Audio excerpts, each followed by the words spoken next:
We feel that the world we live in is undergoing rapid changes and shifting in a very profound way.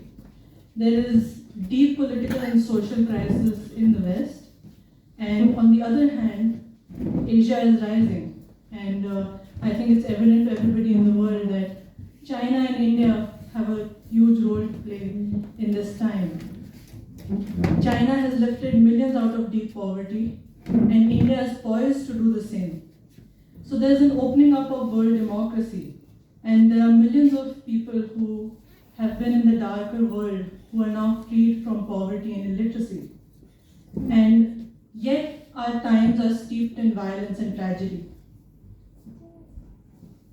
As we celebrate Rabindranath Tagore and his vision for Pan-Asia, we must keep at the forefront of our minds today the children of Palestine, who are also the children of Asia. And it is a time when we must educate ourselves as Indians. We must not let history pass us by without making our contribution to it.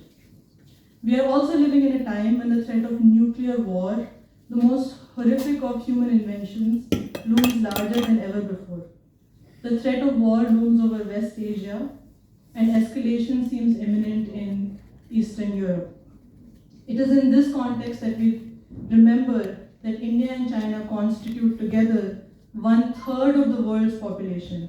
And if we are united in vision and ideas, we can form a formidable force for world peace. As Indians, we inherit a glorious and beautiful history of fighting for peace. This history is exemplified by none better than Gurudev Rabindranath Tagore. In the April of 1924, 100 years ago, Tagore landed in China. He was received as a hero, as a messenger from the deep and ancient past of Asia, but also as a prophet for what could be a glorious future. Today, we celebrate Tagore's visit to China when we as Asians do not know each other. There are many hurdles that stand in the way of us coming together as brothers. Many ask, why should you do an event on peace with China at this time in this climate? We, as organizers, agree with Martin Luther King Jr., the African American revolutionary, who said, cowardice asks the question, is it safe? Expediency asks the question, is it politic? Vanity asks the question, is it popular? But conscience asks the question, is it right? And there comes a time when one must take a position that is neither safe nor politic nor popular, but one must take it because one's conscience tells one that it is right. So we want to follow the path laid out by Rabindranath Tagore. We may be few in number, but the fact that a few of us believe in a peaceful future is very significant. Tagore always considered himself a poet, whose mission was, quote, to attract the voice which is yet inaudible in the air, to inspire faith in the dream which is unfulfilled, to bring the earliest tidings of the unborn flower to a skeptic world. He too visited China in a time when we did not know each other, when we had been separated by colonialism. The opium grown through slavery in India was used by the British to subjugate the Chinese people. Tagore would say in China, quote, so many are there today who do not believe. They do not know that faith is a great future and that faith in a great future itself creates that future. That without faith you cannot recognize your opportunities. Prudent men and unbelievers have created dissensions, but it is the eternal child, the dreamer, the man of simple faith who has built up great civilizations. The creative genius, as you will see in your own history, has had faith which acknowledged no limits. The modern skeptic, who is ever critical, can produce nothing whatsoever. He can only destroy. So we gather together today in a spirit of hope and faith. We do not celebrate Tagore with weak sentimentalism for a dead past, but we study his ideas and life so that we can act in the world with certainty and strength. We study him for the children of our nation in whom he saw the greatest potential. If we come together in Asia, we can share our experiences. We can draw on our histories, both modern and ancient, to fight the struggles we all face in our own societies: poverty, illiteracy, and disease. Indeed, in this time, we in India must seek to learn from the Chinese experience of poverty elimination, as they have accepted our gifts of ideas in the past. Tagore is beloved in China. He is taught in schools, his poems are known among ordinary people. He is the second most translated foreign author in China after Shakespeare. Speaking to Chinese people, one gets the sense that they consider him their own. In fact, Tagore should really be considered an Asian and a world historic thinker. This event is the second in a series of events this year that we are holding to mark Rabindranath Tagore's historic visit to China.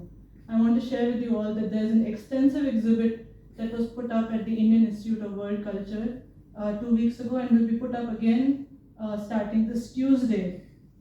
And there will be following events after this one in Delhi and Kolkata. Significantly, the centenary of Tagore's visit is being marked in China with events across the nation, including in Beijing University, Shenzhen University, Tsinghua University, and Shanghai. They have not forgotten him, and so we shall not forget him. I will leave you with just a last quotation from Tagore's talks in China. He says, "When you have succeeded in recalling all the things achieved in spite of insufferable difficulties, I hope that some great dreamer will spring from among you and preach a message of love, and there, overcoming all differences, bridge the chasm of passions which has been widening for ages. Age after age in Asia, great dreamers have made the world sweet with showers of their love. Asia is again awaiting such dreamers to come and carry on the work, not of fighting, not of profit making, but of establishing bonds of spiritual relationship." End quote. This is the spirit we want to remember and revive today. Thank you.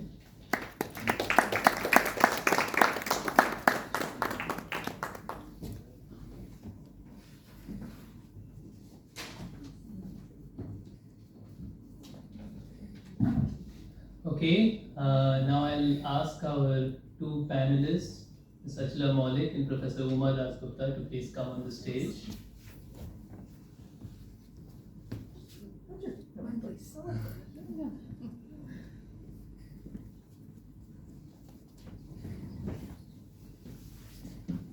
I'll introduce both of them presently, but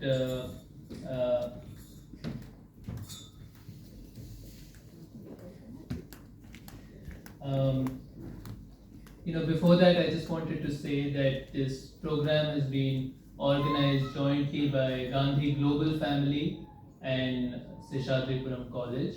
And Gandhi Global Family is an organization committed to spreading the ideas of Mahatma Gandhi, but also other figures from our freedom struggle, and bringing out and interpreting the freedom struggle for this time. And I want to thank Seshadaripuram College for its generosity in providing a space, and all of the people, including Dr. Bhargavi, Mukund, Shruti, and others who have helped us organize this event. So with that, I'd like to ask Dr. Bhargavi to formally welcome the guest on behalf of Seshadaripuram College, and then I'll introduce them formally.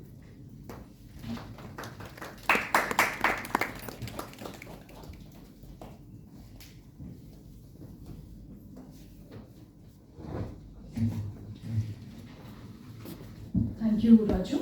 Elrigu namaskara. A very warm good morning to one and all present here. We've all gathered here today with a vision and strong conviction of expanding the boundaries of human wisdom and perception through the wisdom of Gurudev Rabindranath Tagore. We are extremely delighted to have the gracious presence of an inclusive champion amidst us today, our guest, Srimati Dasgupta, Tagore scholar. Madam, on behalf of Seshadaripuram College, Gandhi Global Family, and all of us present here, I extend a very warm welcome to you.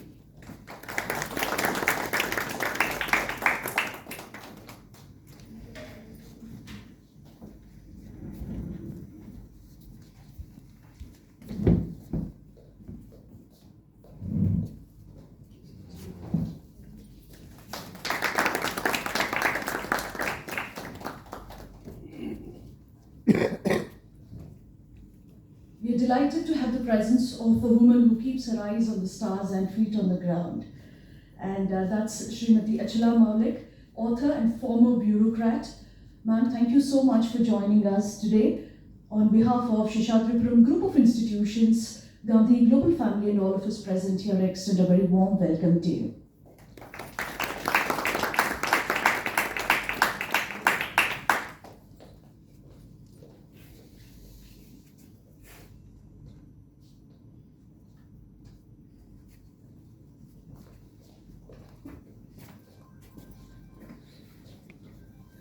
We would like to thank and welcome in absentia Dr. Uday P. Krishna, Honorary General Secretary of Seshadaripuram Group of Institutions, for always mentoring us and for giving us this opportunity to collaborate this event. I would like to extend a gracious welcome to Srimati Soma Ganguly and her team who will be performing the Rabindranath Sangeet today. A warm welcome to Srimati Soma and her team. We have a dramatic reading of Rabindranath Tagore's writing from the Bangalore Little Theatre team. A very warm welcome to all of you. I extend a warm welcome to the organizers, Mr. Raju and Ms. Nandita, who've been making a lot of efforts and have made this day a reality. A warm welcome to both of you. I would like to welcome Mr. Mukund, Ms. Shruti, the students of UGPG of Seshadaripuram College, and of course all the participants from across the state of Karnataka, and Mr. E.P. Menon from Gandhi Bhavan. Thank you so much, participants, for joining us today. A very warm welcome to you, and hope you will all have a great journey today with us. Thank you so very much.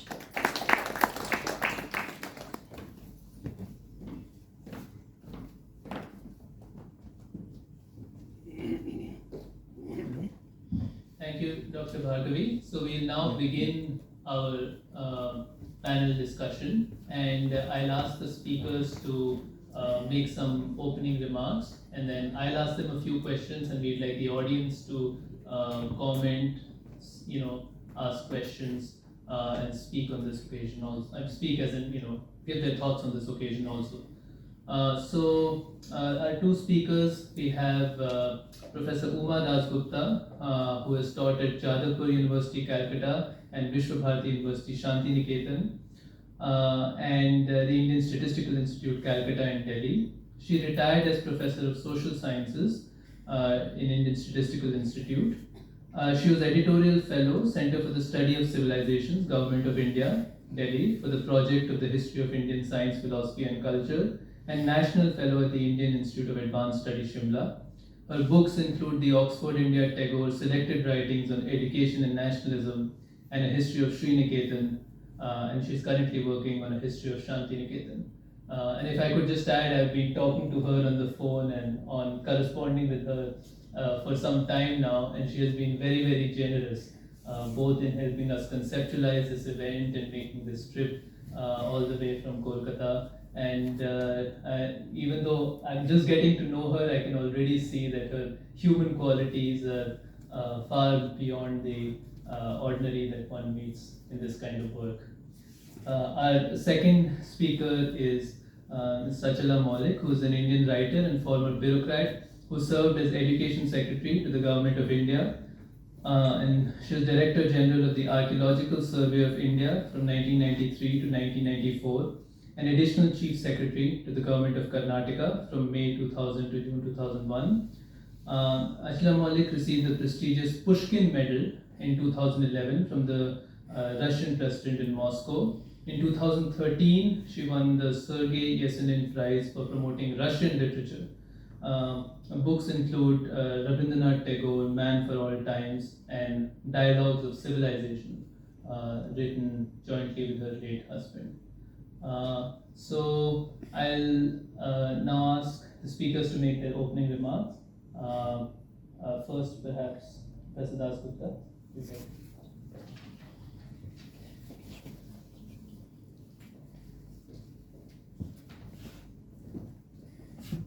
Namaskar. I'm very thankful to be here, needless to say. It's a wonderful initiative and quite unexpected in the sense that not very many people would even remember, leave alone celebrate, the 100th year of Tagore's visit to China in 1924. So I can only congratulate the organizers for having thought of this project, and not just do a seminar one time, but throughout the year to be so that the word spreads quite equitably over the entire country, because they'll do it in all the 4 cities of India. Dr. Raju had requested me to do a tribute to Tan Munshan, and that's what I'll be doing. And I named my tribute Tan Munshan and Rabindranath Tagore, a monumental association. Tan Munshan is a leading figure in the history of Sino-Indian relations, in the true sense of an intercivilizational dialogue, far from any political overtones or undercurrents.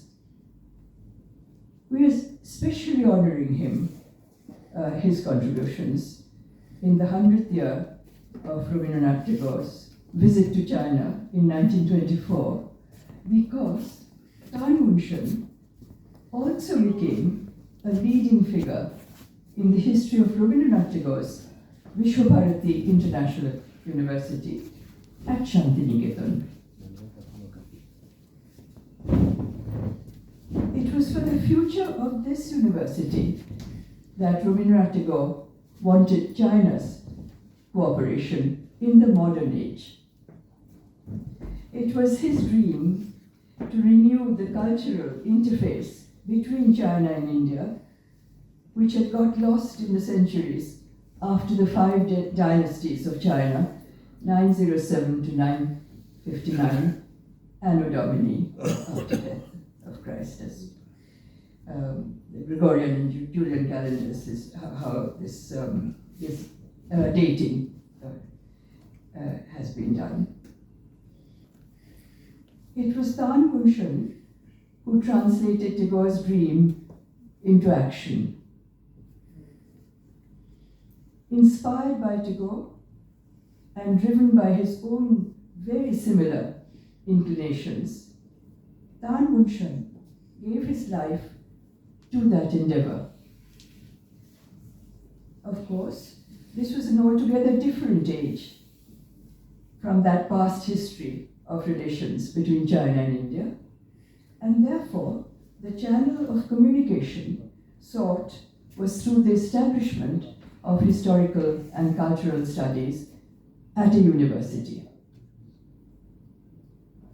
This university was Vishwabharati International University, located in a remote corner of South Bengal, founded by Rabindranath Tagore in 1921. An opportunity on a grand scale arrived with Tagore's invitation to China in April 1924, an opportunity for the project to renew that past great association. As he said to his hosts in China, quote, "My friends, I have come to ask you to reopen the channel of communion, which I hope is still there. For though overgrown with seeds of oblivion, its lines can still be traced. I should consider myself fortunate if, through this visit, China comes nearer to India and India to China, for nothing else but for disinterested human love." End quote. We know from his life sketch that Tan Munshan was not present in China at the time of Tagore's visit. During 1922 to 1924, Tan Munshan was studying for an advanced course in Western culture, philosophy and thoughts at Chuan Shan Academy in the provincial capital of Changsha. He met Tagore in Singapore in 1927 during Tagore's travels in Southeast Asia at the time. Tagore invited him to come to Shantiniketan, entrusted with creating a center for the exchange of scholarship between China and India at Vishwabharati. It was a stroke of good luck that Tagore found in Tan Mun Shan human love for the cause of reopening a cultural link between China and India. Together, Tagore and Tan Mun Shan put their faith in it. Let me share an excerpt from Tan Mun Shan's own account of his life, which he titled My Humble Life and Work. Tan Mun Shan wrote,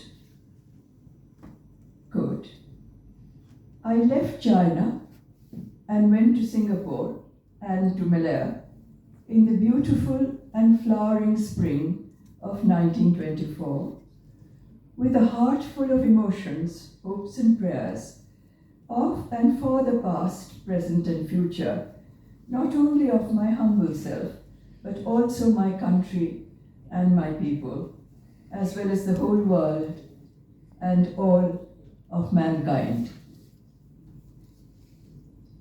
In the meantime, Gurudeva Rabindranath Tagore was just leading the first modern Indian cultural mission to China.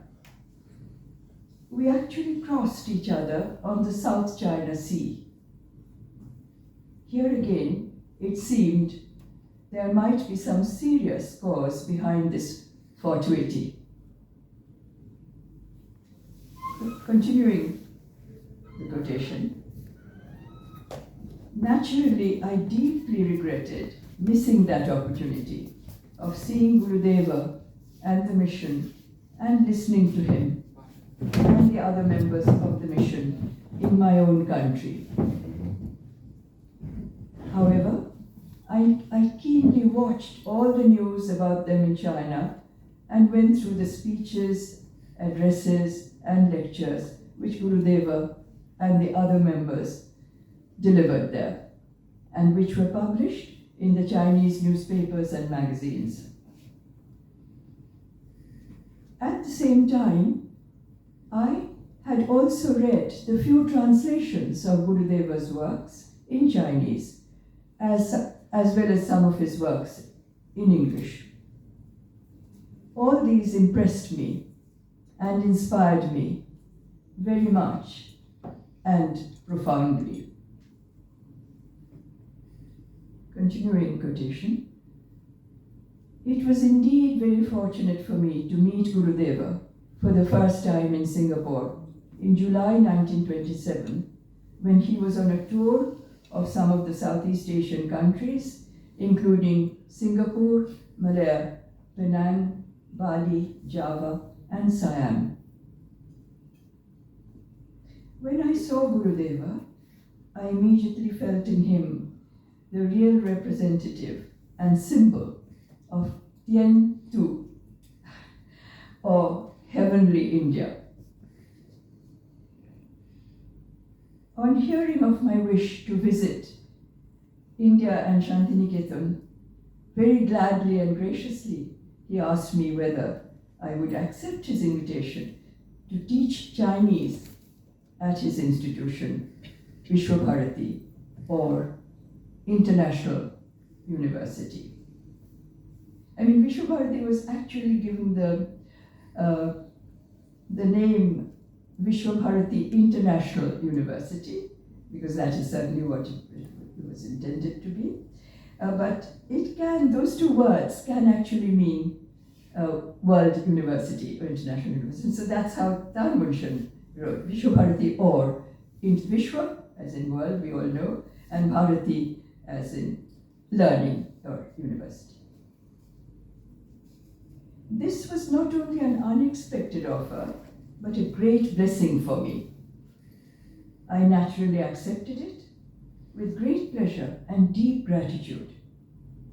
I only asked Gurudeva to give me some time and told him I would come the next year to Shantiniketan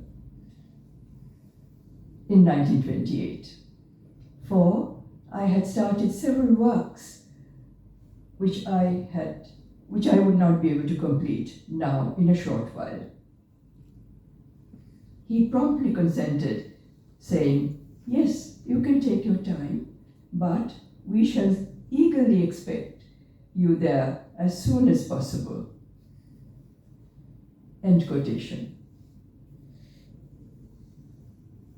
The rest is history in respect to this particular aspect of China's and India's attempt to renew their association. From the account above, we already know something of Tan Bunshen's background. As for Tagore, his travels in the world after his award of the Nobel Prize in 1913 for his English Gitanjali, called Gitanjali Song Offerings, that was the name of the English Gitanjali, convinced him of the need for worldwide cooperation, and he naturally hoped that Shantiniketan would become the fittest place for a meeting of the scholars of the East and the West.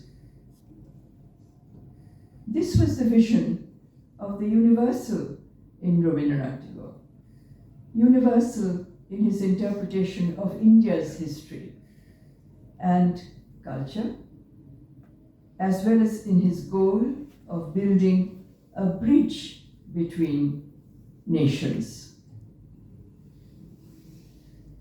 A landmark in the Tagore family's history, a landmark in the sense of, you'll understand, of why China obviously was already an important factor in Rabindranath's mind from a young age, was about his father, Maharishi Rabindranath Tagore's travel to China in his advanced age. Rabindranath, incidentally, was a very great traveler. His diary of that sea voyage is unfortunately lost, but fragments of it were published during 1875-76, I beg your pardon, very important, 1875-76, in the famous Bengali journal of those times, Tattva Bodhini Patrika, or Tattva Bodhini Patrika as we say it in Bangla, and it was of course a Bangla Patrika, which used to publish articles on Taoism, Confucianism, and other systems of Chinese philosophy. It also published some vivid descriptions of the temples of Canton, which was the terminus of Maharishi Rabindranath Tagore's journey.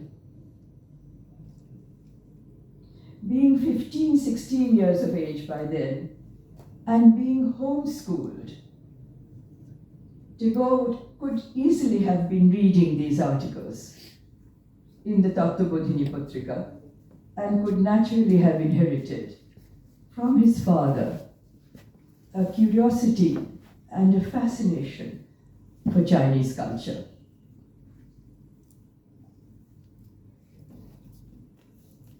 Tagore was clearly a China watcher, to use a modern day phrase.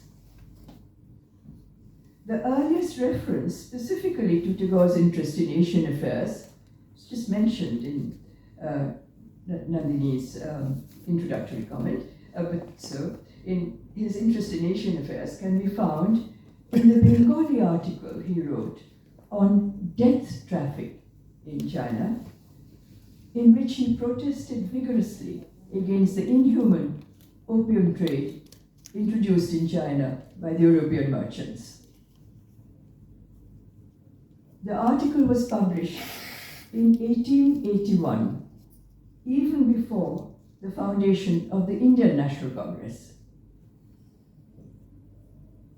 In his later years, Tagore was the first to spread word of the famous vindication of Eastern idealism in Charles Lowes Dickinson's celebrated work titled Letters of John Chinaman. Tagore wrote an appraisal on the book in Bengali with the title Chinamaner Chichi, or Chinamaner Chichi.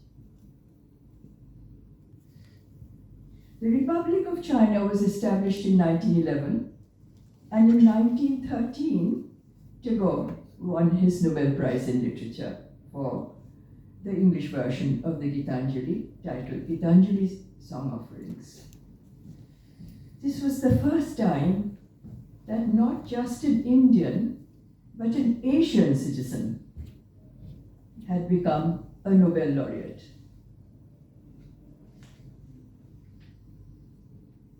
Not surprisingly, on his third foreign tour of 1912-13 to Europe and USA, Tagore came in contact with many Oriental students from whom he came to know that some of the early translations of the Gitanjali song offerings were in Chinese and Japanese.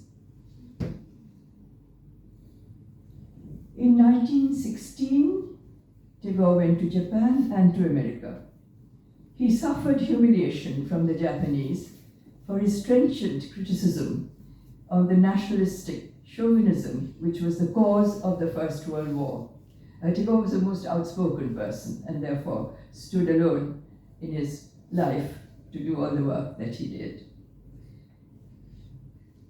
He was ridiculed in the American press for the same reason. In his next tour to Europe and America in 1920-21, Tagore found himself seriously planning to establish an Asian research institute in Shantiniketan. While in Paris in 1921, he invited the sinologist Sylvain Lévy of the Sorbonne to Shantiniketan as the first visiting professor of Vishwabharati.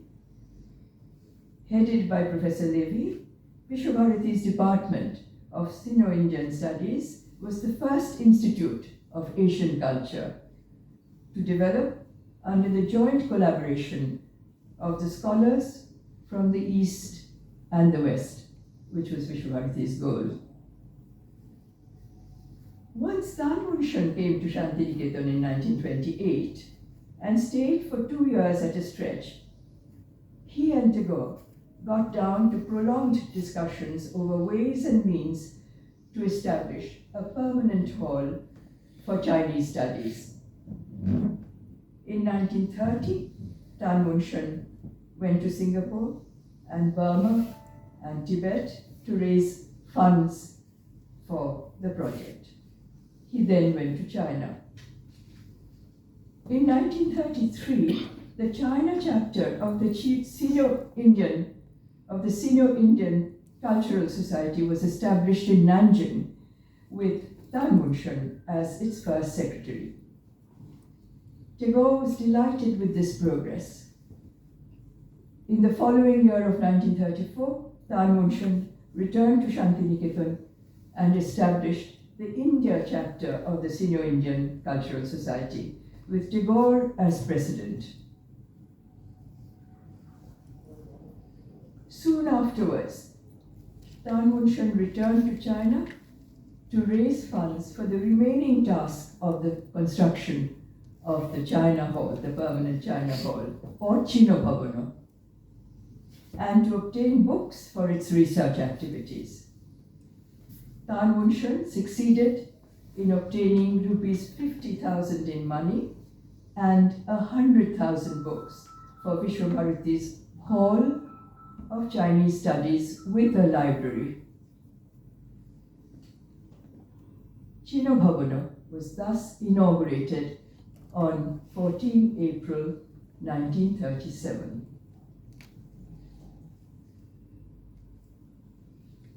However young, when he came to Vishwabharati, Professor Tan was an individual of that same spiritual and scholarly tradition who believed that the culture of peace and friendship is the spiritual side of civilization, as is the common notion. For example, Tan Munshan wrote, and let me end this tribute in his words. Let me end our tribute in his words. Quote, culture helps man to realize at the first stage the real meaning and value of life, and ultimately to reach its real goal, in which alone there is eternal peace, love, joy, freedom, and blessing. In this respect, there is not only much similarity, but much identity between the culture of India and that of China. End quotation.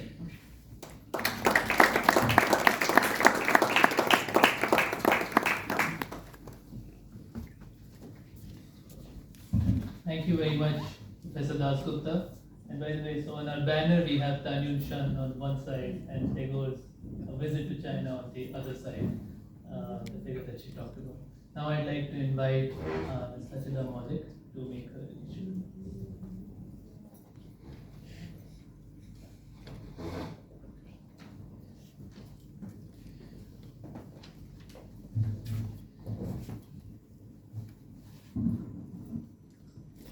Good morning, ladies and gentlemen.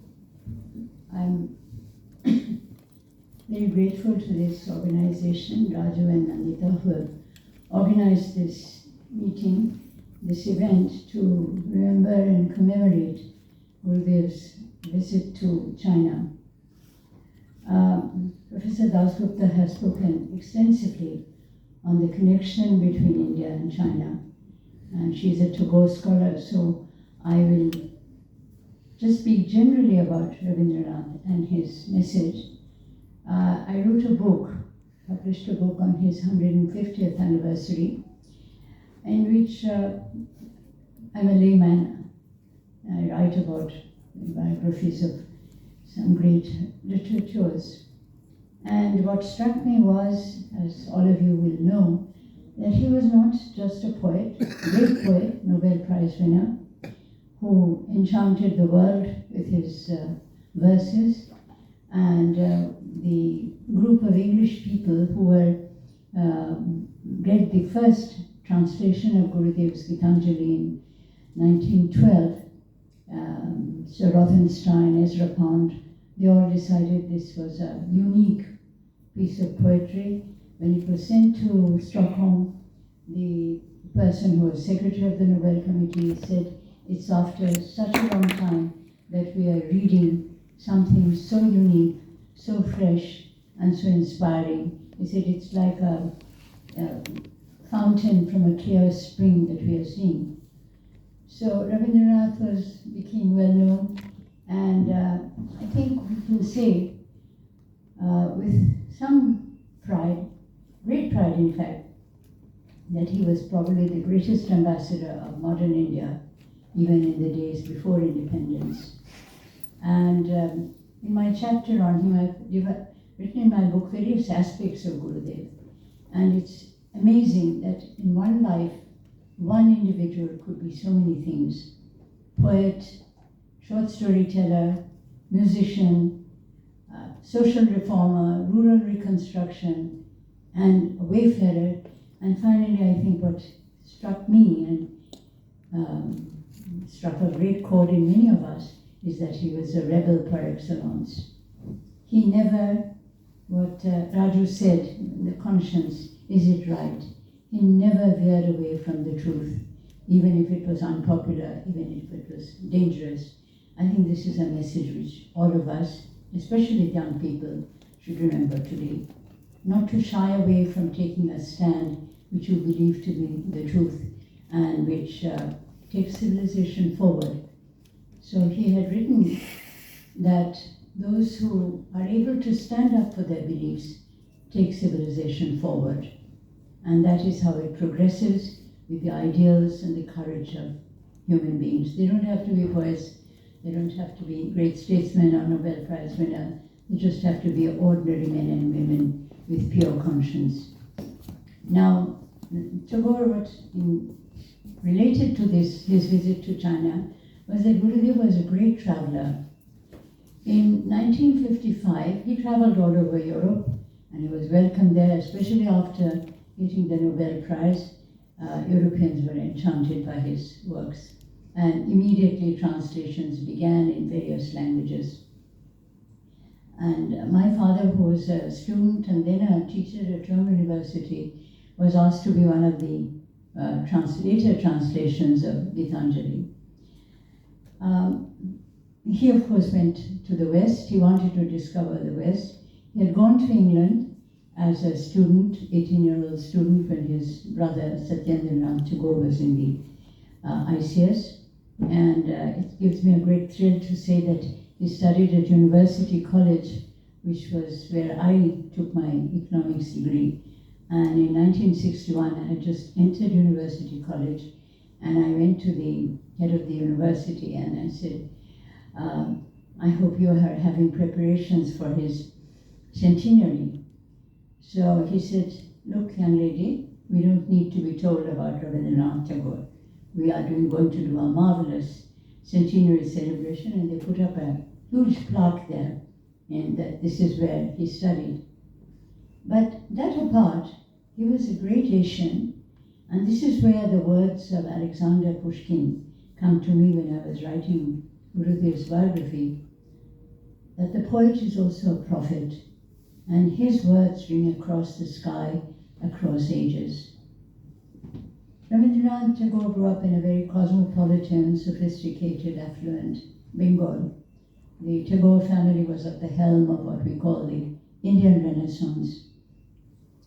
But he realized very early on that this subjugated continent, which has known so much deprivation, depredation, cruelty, exploitation, and most offending is that this continent, which has been the cradleland of civilization, has been humiliated by military power. And he felt this urge to unite Asia. So he began his travels to Asia. He went to Persia, where the Shah of Iran sent a plane to take him to Shiraz and said, Gurudev, you must come to the city of poets, the city of Sadi and Firdausi. He went to Japan, of course, as Professor Dasgupta mentioned, he was not very welcome there. He foresaw as early as the 1920s that Japan had embarked on a collision course, that modernization did not mean arrogance and empire building. But that was the ethos of that time. Then he went to China, where he was received, if I may just read from my book.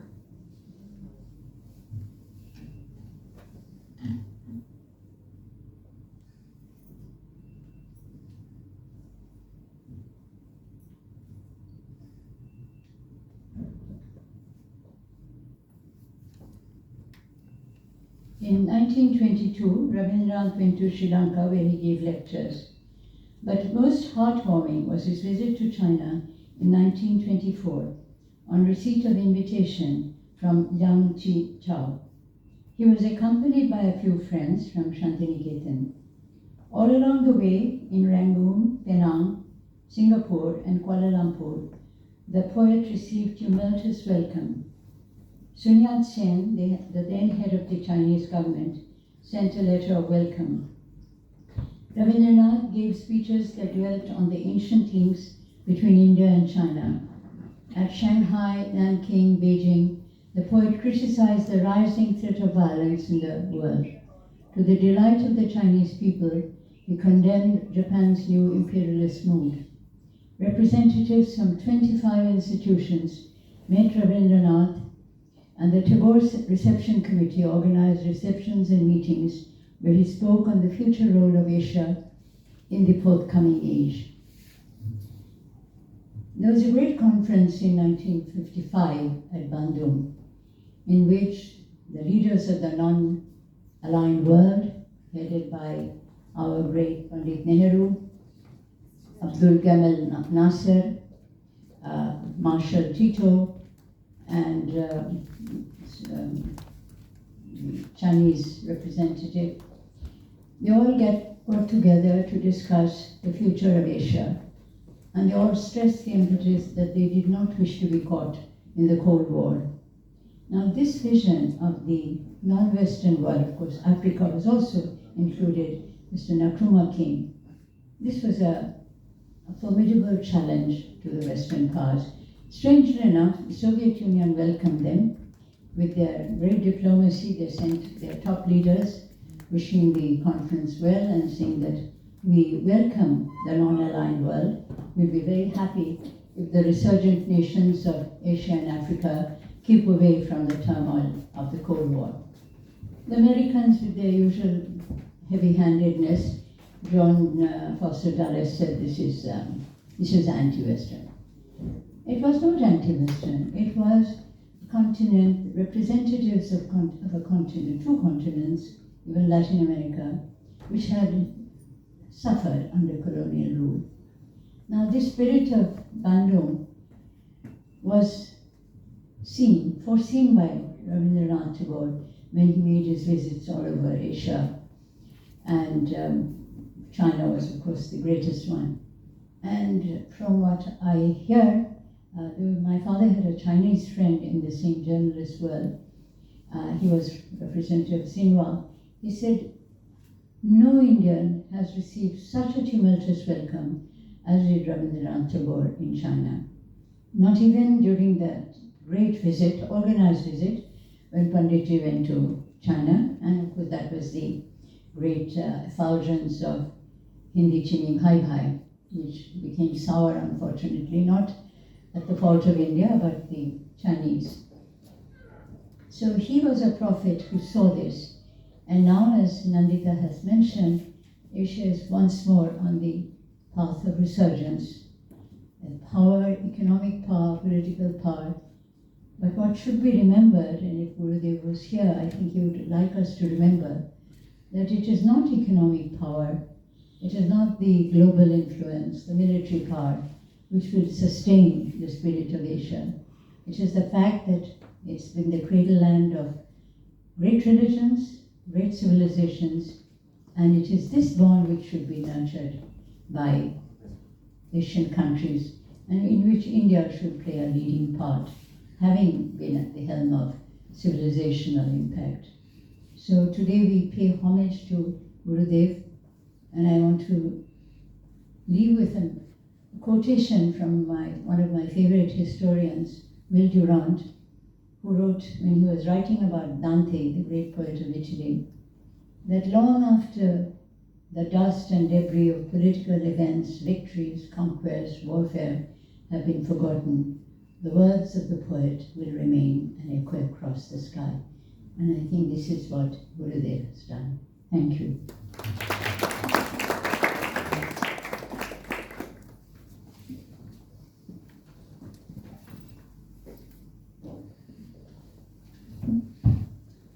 Okay, thank you to both of our speakers. I think those presentations have really opened up many ideas, many things to be discussed. And the way we want to do this is, so I'll ask a couple of questions and ask both of you to respond. And then we have a cordless mic. So then from the audience, if people want to say something, people want to ask a question, we'll also have that, and then have the response from our panelists.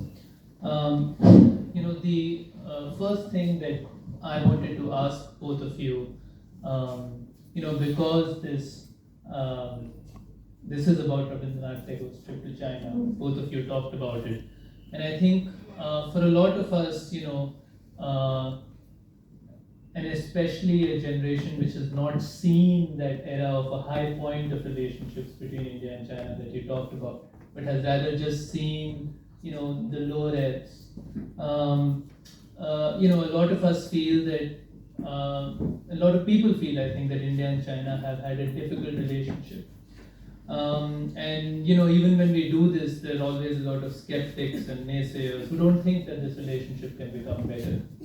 And so I just wanted to ask both of you to begin with that how you view this relationship in our time, and in particular, I think, as you very rightly ended, how you think Tagore would have viewed a relationship and its future in this time. So there are 2 mics.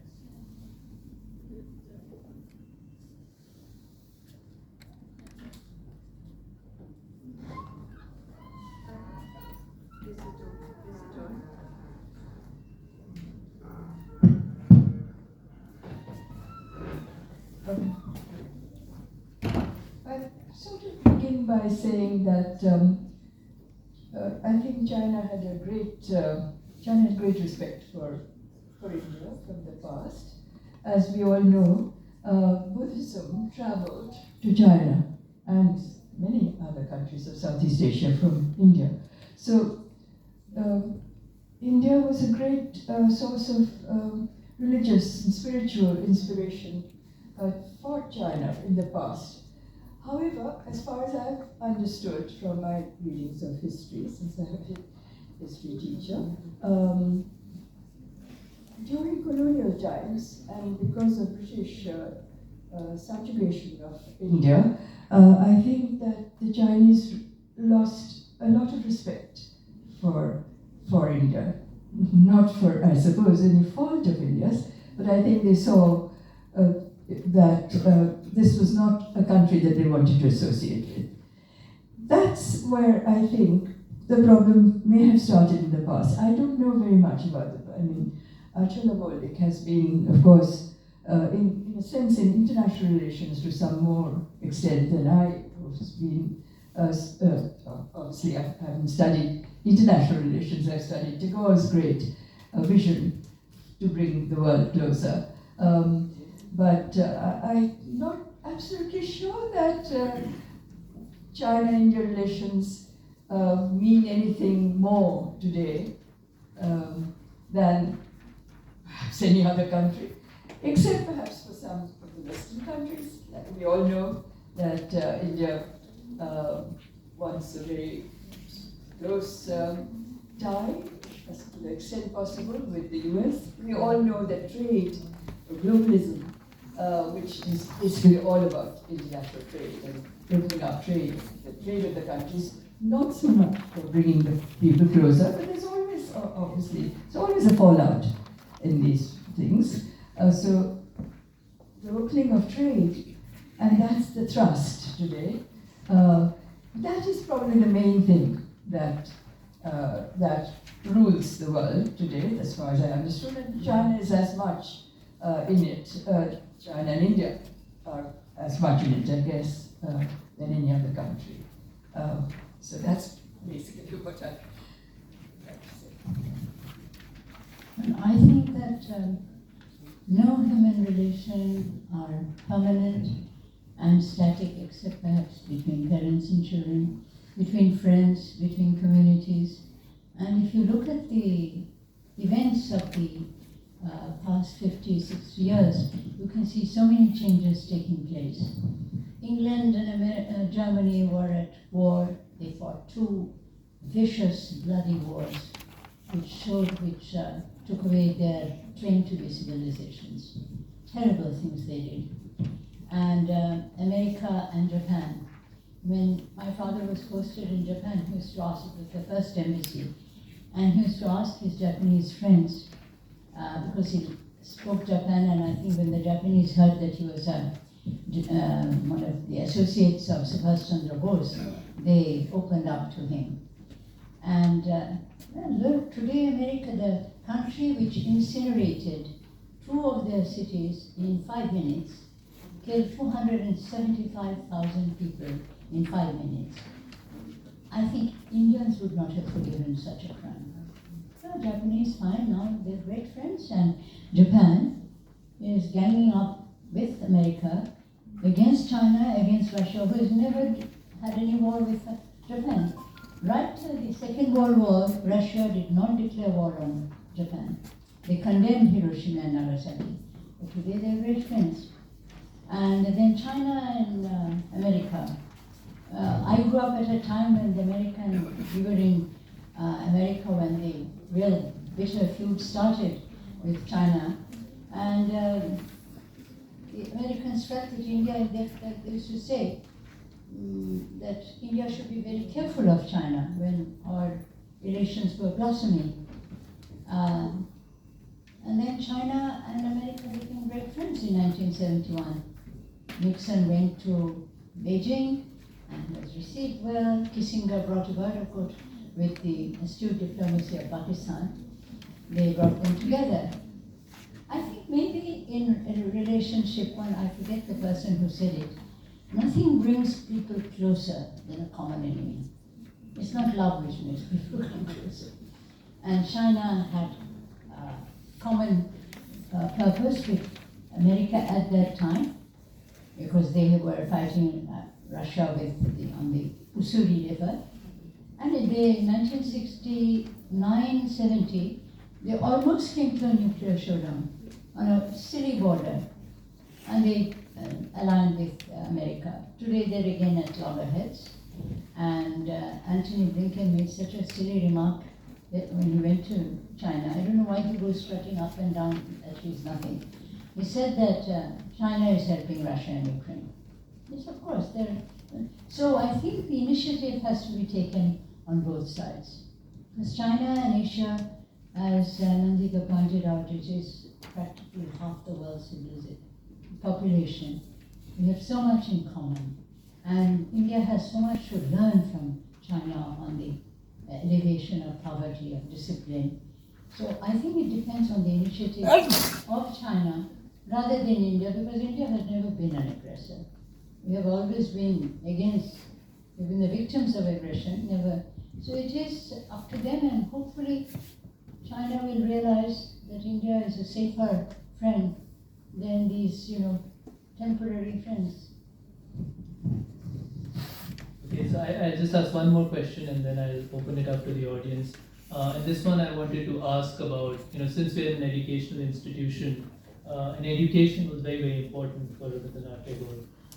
And Professor Dasgupta, you brought up Shanti Niketan, and I wanted to quote from something, in the mission of Vishwabharati, which is to bring together as a step towards the above objective, the various scattered cultures of the East, the fittest place for such endeavor being India, the heart of Asia, into which have flowed the Vedic, Buddhist, Semitic, Zoroastrian, and other cultural currents originating in different parts of the Orient, from Judea to Japan, to bring to a realization the fundamental unity of the tendencies of different civilizations of Asia, thereby enabling the East to gain a full consciousness of its own spiritual purpose.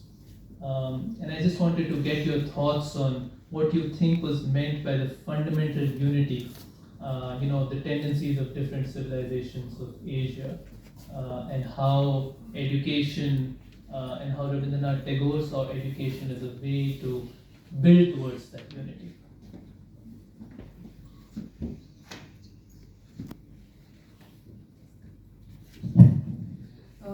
Indeed, I think that is exactly what Rabindranath's vision was about. He did, I don't think Rabindranath was ever really affected by the politics of the world.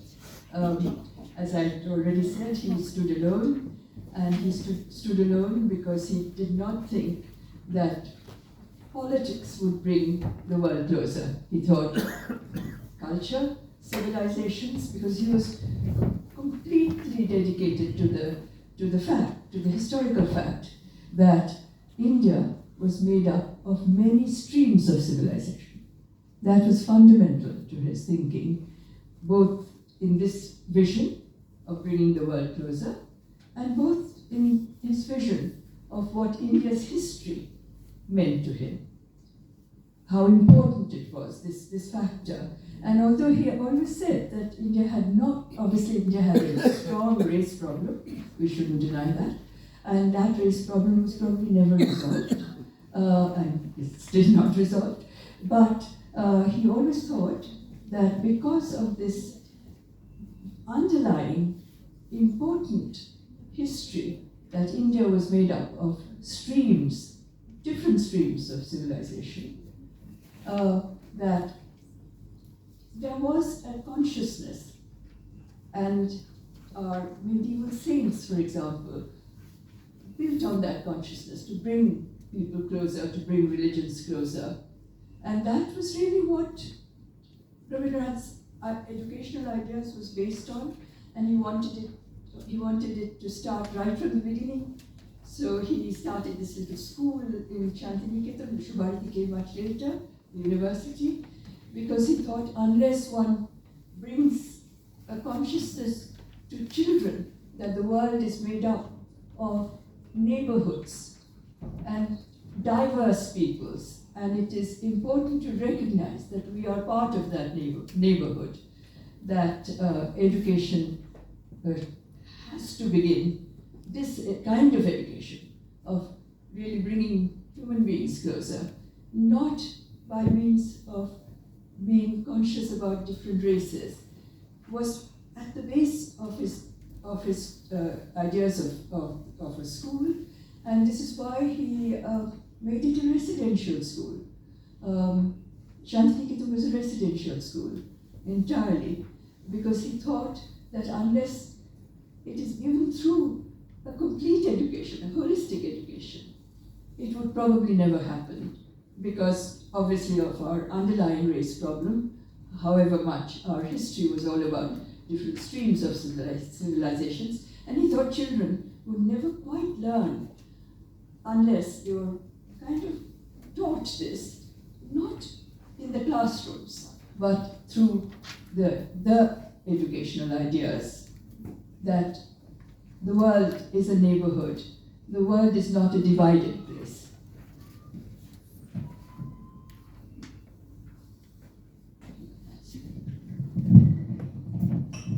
Gurudev was a great believer in education, and he was the eternal student. He wanted to learn right till the end of his life. In 1931, this may not be well known outside Russia, but for which Gurudev got into a lot of problems. In 1931, the Commissar of Education in Soviet Russia, Andrei Lunacharsky, invited him to visit the Soviet Union. And this is when British Raj was very much boiling. It was after the affair of the massacre of Jallianwala Bagh, and the independence movement had started. So all leaders were under watch. So when he wrote in his this Russia Chiti, letters from Russia, he wrote that I went not expecting much, not knowing what I would see, with a kind of uncertainty. But I wanted to see what it was all about, this new experiment. And the Russians, with the usual foresight, got the right person to come. And he wrote probably one of the most moving travelogues of all times, of an Indian, of a Vedantist, a devout Hindu, from an aristocratic background, Nobel Prize winner, going to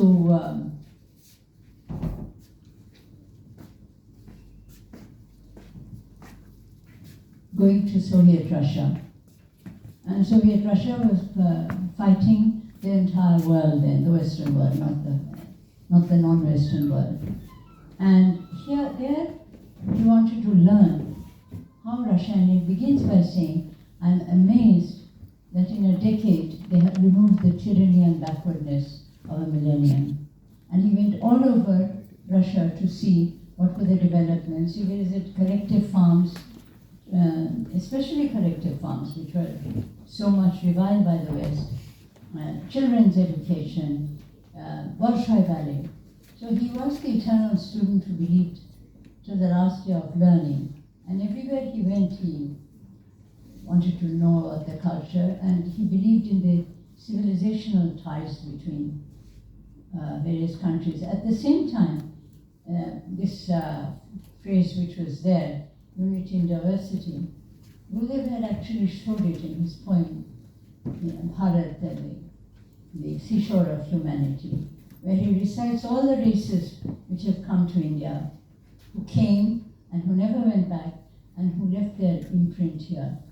So he believed in the coexistence of civilizations, but that each one should have its separate identity, and nobody should attack the identity and try to do conformism. Okay, thank you. And so now I'd like to open it up to our audience. Anybody who would like to say something on this, say something on Gurudev, Rabindranath Tagore, or address a question to our panelists, please go ahead. Okay, so I'll ask the EP Menon.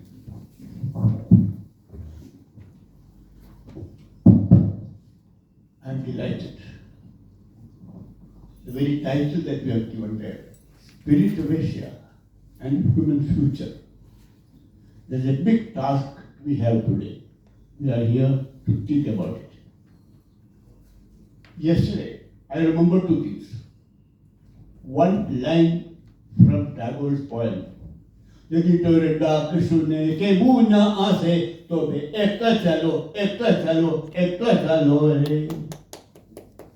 I remember that. Today that's a task.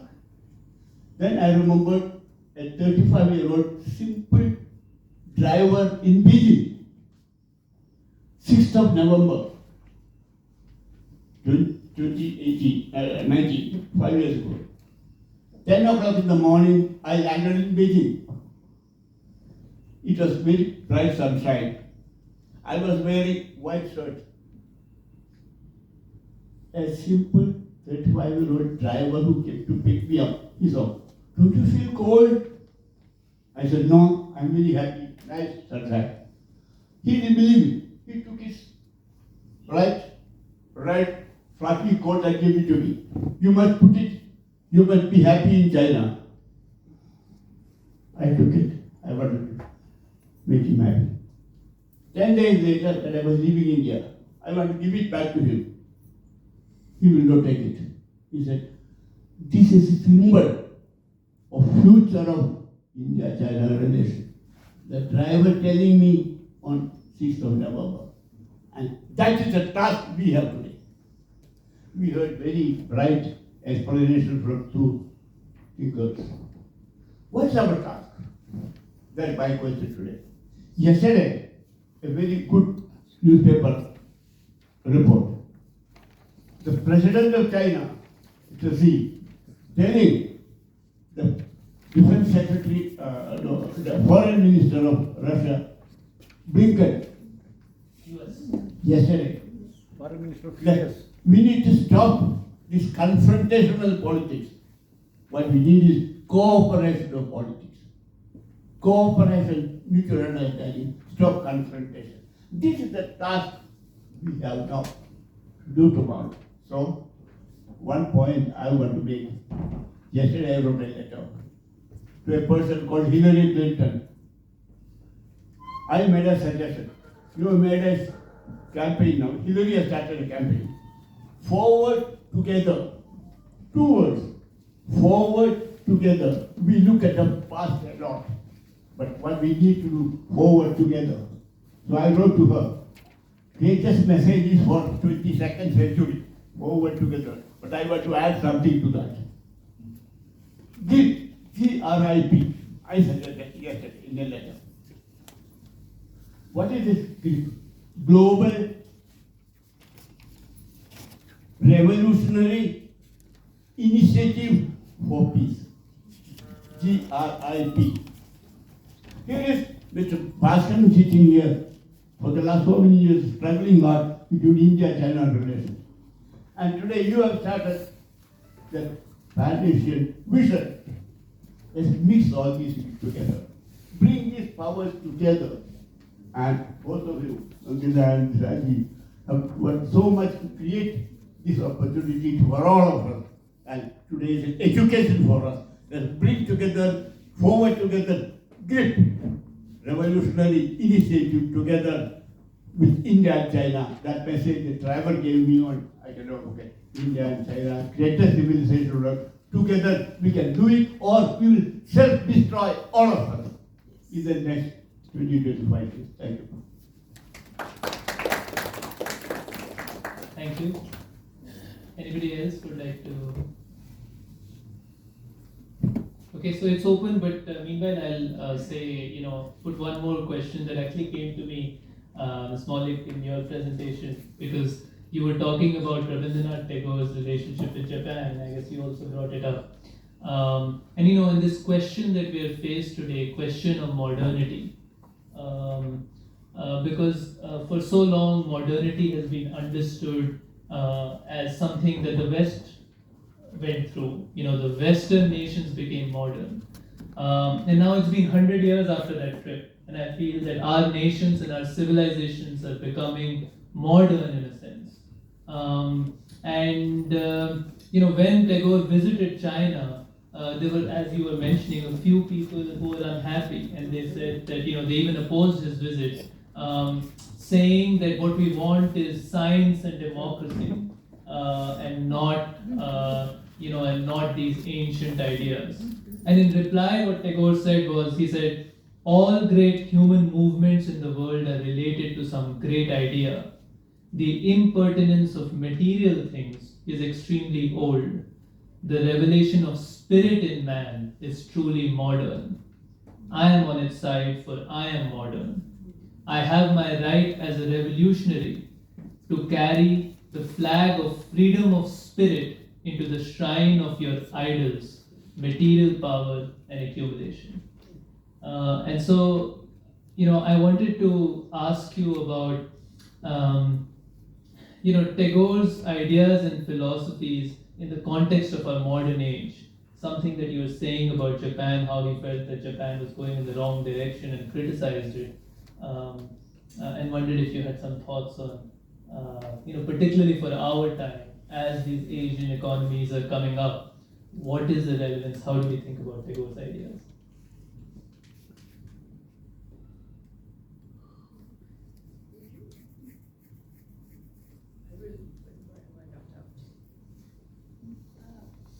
I don't think there is any conflict between modernity, modernization, and progress, economic progress, and values of the world.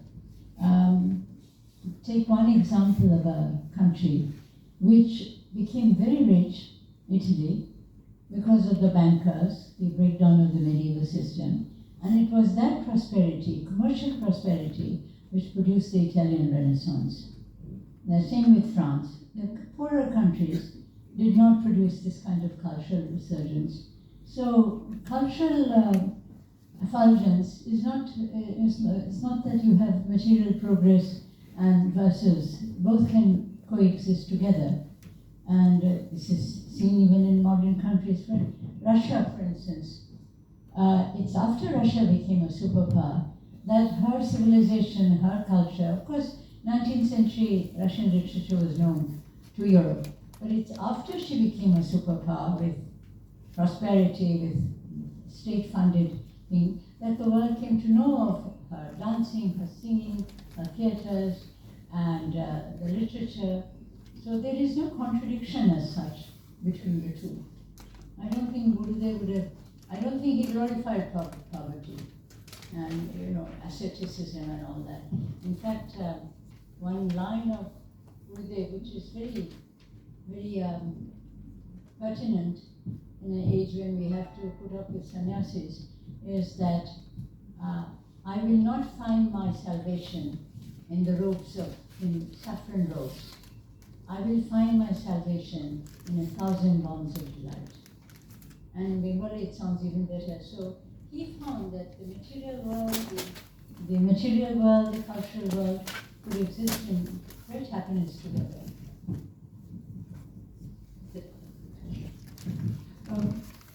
actually, just as education was so important to Rabindranath Tagore, we've discussed this, the other thing was equally important, that Rabindranath was in his time a very eloquent critique of nationalism.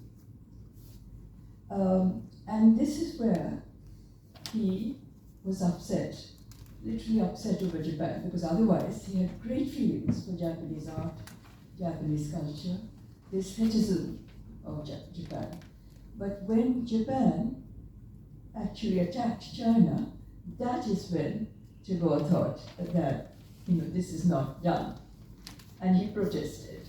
And they were very angry with him. This is all on record. They heckled him during his lectures, to which they had invited him, even in the University of Tokyo. And they actually did right, saying he thinks as he thinks because he's from a defeated nation, quote unquote. And Rabindranath corresponded with a contemporary Japanese poet, Yone Noguchi, and there's this really considerable correspondence between them, because he couldn't believe it. He was shocked that Noguchi was a poet, like Rabindranath was, so he was obviously upset that a poet, a man with a poetic instinct, could actually support aggrandizement, territorial nationalism, and expansionism. So that we have to always recall that otherwise I don't think just politics itself, that's what my study of Rabindranath tells me. I don't think he was all that bothered about politics. And other things meant a lot to him. Main thing was bonding between human beings. And he himself went out into the world. He actually, of course, learned English as a boy, but he did more than that. He wrote 40% of his works. This is all on record. A great literary scholar called Shishindu Chakraborty has actually studied this, that 40% of Rabindranath's writings, original writings, either in translation or directly in English, were directly in English, yes, that's either in translation into English from Bangla or directly in English, was English, because he wanted to actually communicate with the world. He did not want to remain a provincial of a colonized country. He wanted to break out of that isolation. He wanted to he wanted his country to break out of that isolation. And Vishwabharati was largely about that, which is that he was always saying this, that we have actually thrived on remaining isolated from the gateways of knowledge. We have accepted whatever little our colonizers gave us by way of an education. It is time to break out of that. It is time to connect with, and I'll say this in his own words, the royal gateways of knowledge. So Rabindranath was less bothered about the politics of the world. Rabindranath really had these two great, I think, drives in him. One was, of course, education, which not a lot of people recognize that. Obviously he was a great poet, he was a great literature, and quite rightly, quite understandably, he's known by that. But that he was also a great educator, and that actually he gave his life to that project of education, starting from children's education and going on to university education, because he believed that education would probably solve the problems of isolation and conflict and confederation. So this is why he actually endeavored all his life long, against a lot of odds, to continue with his educational endeavor, which went totally against the tide of the times. And he acknowledged that finally, that it is really probably very difficult to go against the tide of the times in what education had already brought into our country, colonial education, and the middle class attitude to it, where they were interested only in sort of clerical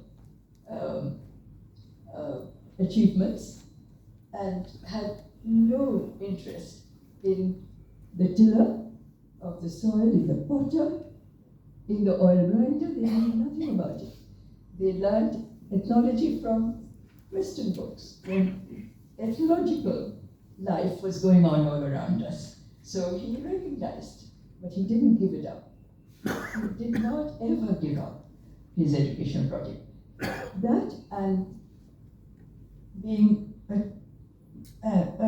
very strongly against nationalism only in the context of chauvinism. In other words, territorial nationalism, aggrandizement, and always emphasizing, Professor Menon just mentioned this, how important, I mean, I not mentioned this, with Dr. Tagore, but he certainly, that was what was in his mind, I'm sure, that cooperation is probably the most important thing in the world.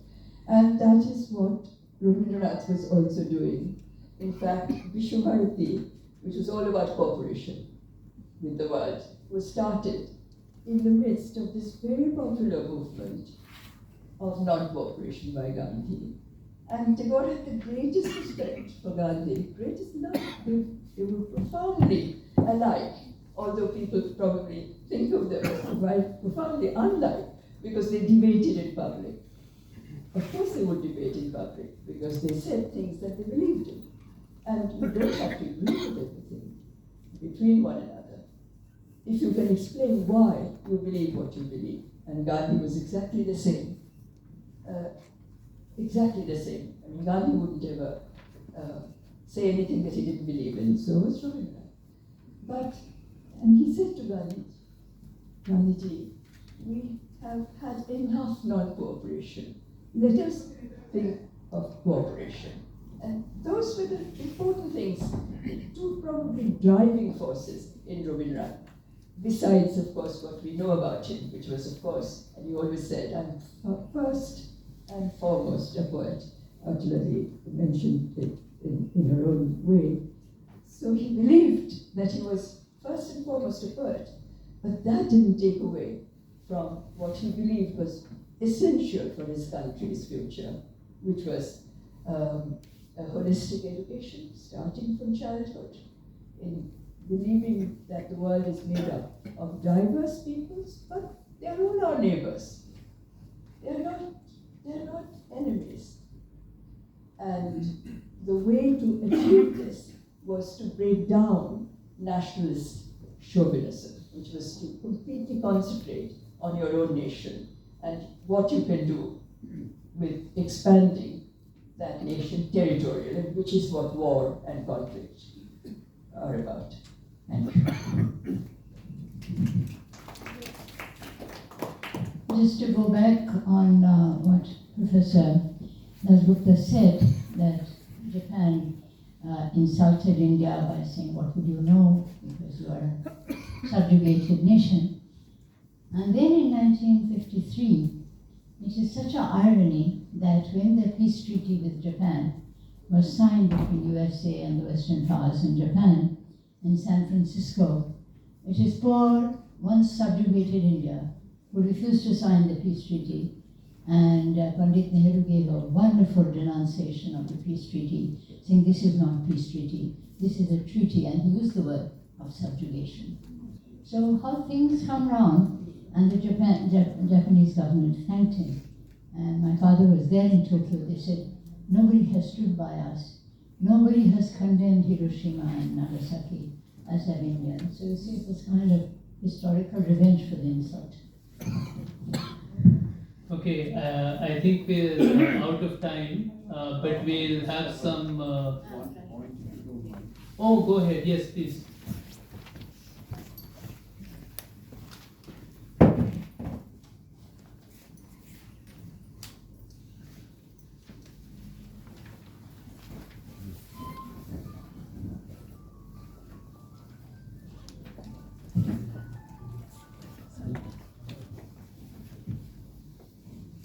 I'm Ranjita Basu, and I just want to mention one thing, which I missed her name because I came late. Achala Moulik. Moulik said that when Rabindranath Tagore went to Russia, Russia invited her as a poet, as a devout Hindu, and many other things from India.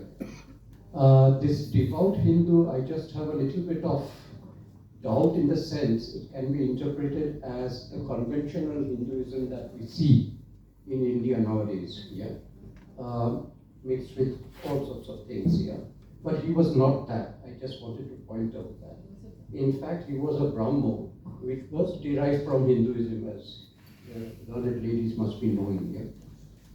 So, perhaps the word I should have used is that he was a Vedantist. He was a Vedantic, A believer in the Church. Upanishad, in the And Vedas. it's very sad that the word Hindu carries so much miasma these days. Yes, that was all. Thank you. Okay, thank you. Yeah, maybe one more. Oh, just once after this. Hello? Yes. Yeah, my name is Marian. I just want to know from these really respectable ladies what they think about the education now in India, because I think India is was modern and is still modern. If you hear all the history, what you are explaining, India is modern. You see that, the West not. So what is your thoughts about the education now? What is in India now, the youth? And Shanti Niketan is on my bucket list. Before you answer that, maybe, yeah, go ahead.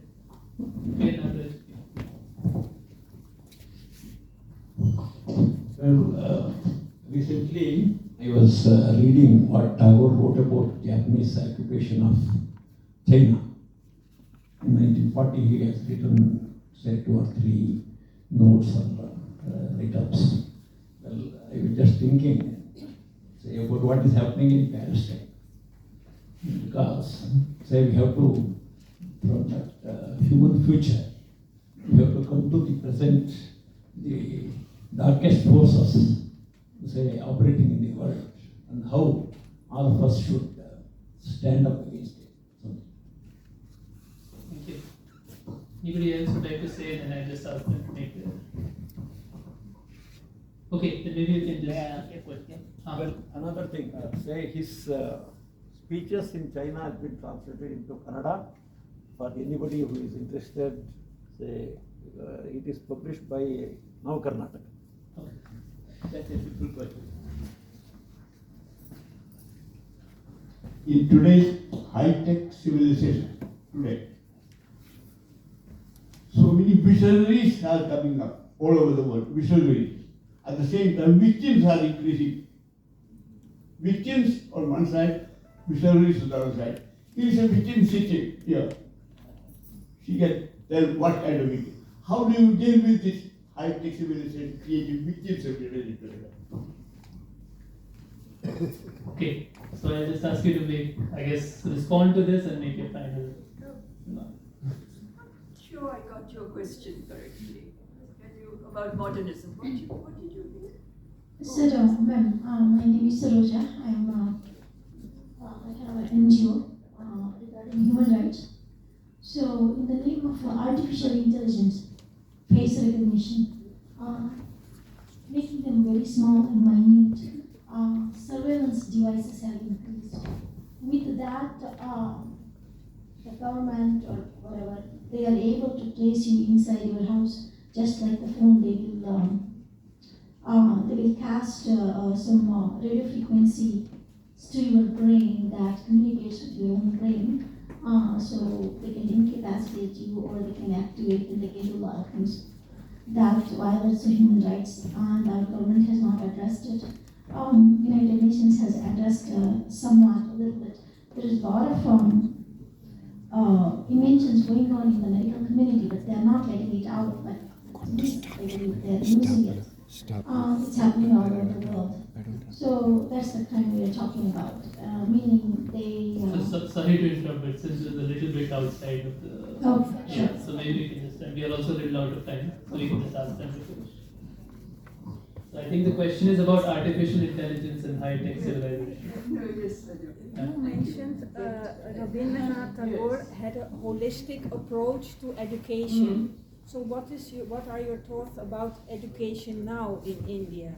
Because it's all about results, and that's it. So where is that holistic approach? Your thoughts? Well, you really want me to get into this? No, or us to get into this? No, I mean, we were talking about Tagore's educational ideas. Yes. That was holistic. That he thought it had to be holistic.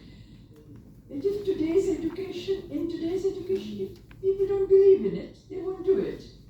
But I thought your question was something about how it can be related to modernity. Yeah. So. Yeah. Right. Yeah. So, yes, I think holistic education is a very modern idea, much ahead. That's where Rabindranath was much ahead of his times. Now, whether it has been followed today or not, you and I know that it hasn't, not really, but a certain kind of modern education which came from the West, nothing wrong with it. I'm not, these things have to be really discussed properly. If I just say something negative, that would probably not be fair. Obviously, if our country wants it, and they do, English education is much sought after. And why? Because obviously jobs are not given to people who don't have an English education. So that's what I meant, that one can't be too quick in answering these questions because it's related to so many factors. So yes, there's some modernity in India, but there is also not a lot of fundamental, what really should be an ideal modernism, because we are still so obsessed with religious politics, not with religion so much as with, religion has been politicized. That cannot be a modern approach to civilization or our future in any way, not by a stroke of the imagination. How can you do that? How can you divide people religiously? Which is what I think is anti-modern about what any country would be doing if they are doing this. All right? That's about it.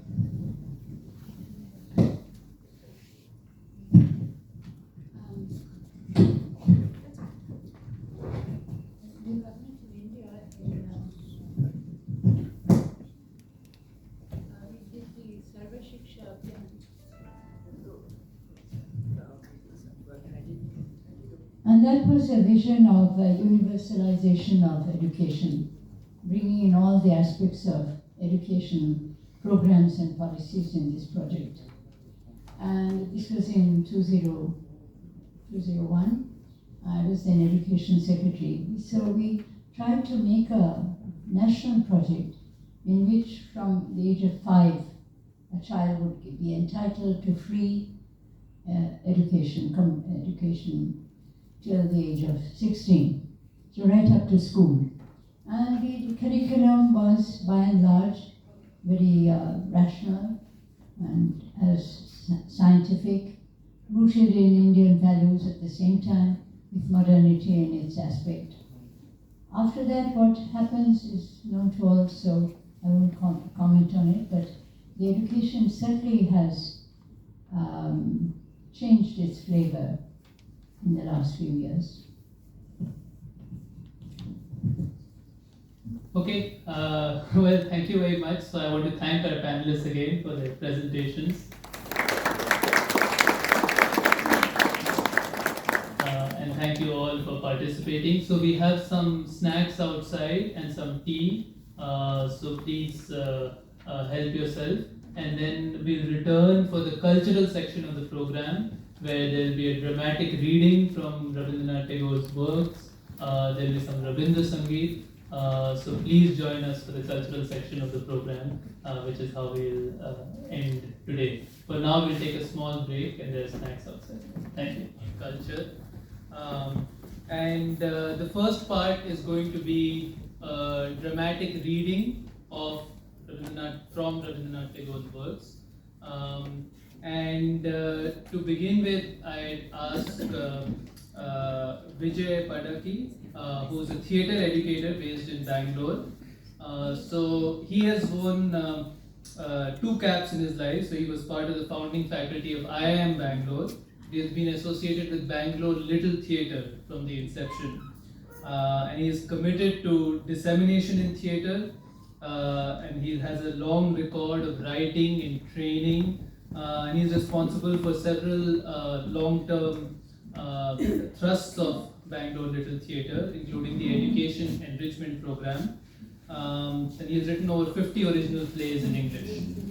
So I'll ask him to first just say a few words. And I'll also take this occasion to thank Bangalore Little Theatre again for their generosity in agreeing to do this. And ask him to say a few words in introduction.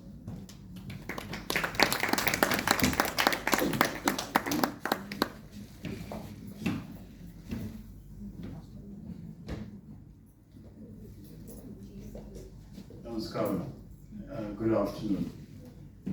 I've been requested to provide a brief introduction to what's to follow. I think the key word is brief. I will restrict myself to just 3 points. He has already told you about Bangalore Little Theatre. I don't need to spend time on that. We've just crossed our Diamond Jubilee in 1961. It's 64 years old. But I will restrict myself to just 3 points. The first would be our long association with Rabindranath Tagore, Rabindranath Tagore, Rumida.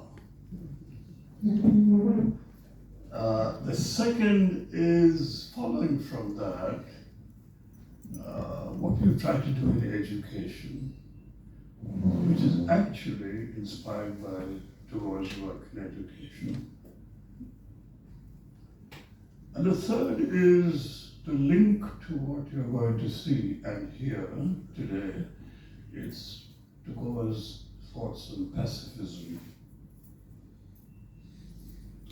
striving for peace. And in fact, all of the angst about nationalism was because of the striving for peace. All right, let's begin. The first point. I think we did our first Tagore play in the 60s, the late 60s. It was connected with our beginning to invest in children's theatre. We did the post office. But we've done many other things after that. We produced a Tagore package to take to Trinidad on invitation. And the package included one of our most well-known plays, which is based on the exchanges between Mahatma Gandhi and Gurudev Tagore. I was just telling them in the tea break that that play has now had 126 shows all over India and abroad. In fact, the two of them are in that play. The second was a retelling of the Kabuliwala tale, but in our play, in our adaptation, it is through the eyes of an old Afghan living in Kolkata. There is still a small Afghan community in a particular part of Kolkata behind Newmarket, and it's his experiences of his father, his grandfather, and everything else. It's called Kabuliwala Calling. It presents the story, but the story is presented by the Afghan. And he reveals how Rabindranath was taking a walk in Chitpur market and saw a little girl playing with a Kabuliwala. And he tried to find out who's this person and what's going on here. They don't know each other's language. And he thought it was charming that you had this bond without language. And that led to his writing the story Kabuliwala. He went home and wrote this story. This is revealed in the play that we presented. The third is something we produced in the year of Robida's 150th birth anniversary. The whole world was celebrating Tagore. The whole world was doing his classics. We wondered what we should do. And we decided to present the lesser known side of Tagore's writing and his work for and with children. So we put together a set of very comical, satirical short stories made up from his writing for children, and we call it Ruby's Garden. It's a set of short stories, which have also had a great reception. In fact, on May 7th, is the date familiar? May 7th. His birthday. On the anniversary of his birthday, we are performing Robi's Garden in the Indian Institute of World Culture. If you're interested, do come along. It's a public show, no ticketing. And right now in Bangalore, there's a play directed by me, which is an adaptation of Tasha-Dish, the Kingdom of Cards, the Land of Cards. So you can see, you've had a long, lovely association with Rabindranath. One more. We did a very high-level panel discussion at the Indian Institute of Science, repeated at the National Institute of Advanced Studies, based on the exchanges between Einstein and Tagore. So two actors read the lines, which is an archival transcript of their meeting, and that was subjected to a discussion by a panel of very eminent scientists. It's in the realm of philosophy of science. That should do. I can very easily get carried away talking about work with Tagore. Education. We've had a major commitment to education enrichment. We are not educators ourselves, but we feel that the process needs much more. So we have a program called Theatre and Education. And we take it to schools and try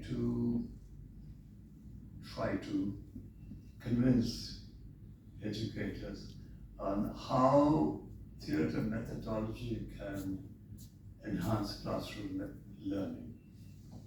there's a great deal of evidence in the West on the impact, positive impact of theatre in education, in learning.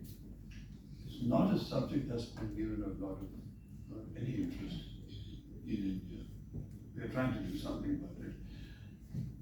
Where does Tagore come in here? Tagore might not have studied educational psychology in a college, but intuitively, the principles that he employed in Shanti were actually very modern in thought in terms of cognitive science. The idea that learning is more powerful when a child arrives at a principle by herself, rather than being told, was ahead of its time in his work in Shanti.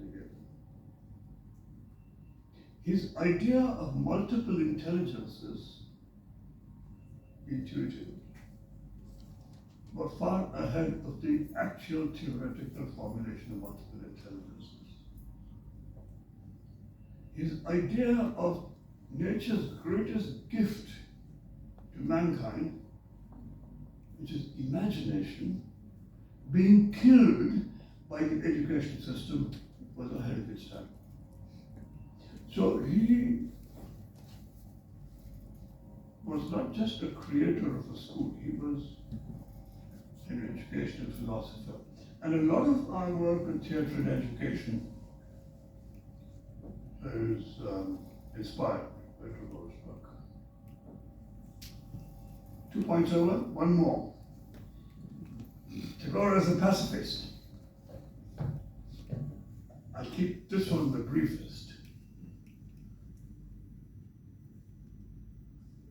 In the history of warfare, it is very beautifully documented that from the earliest times that man fought man to now, what technology has done in warfare is increasing the distance between enemies.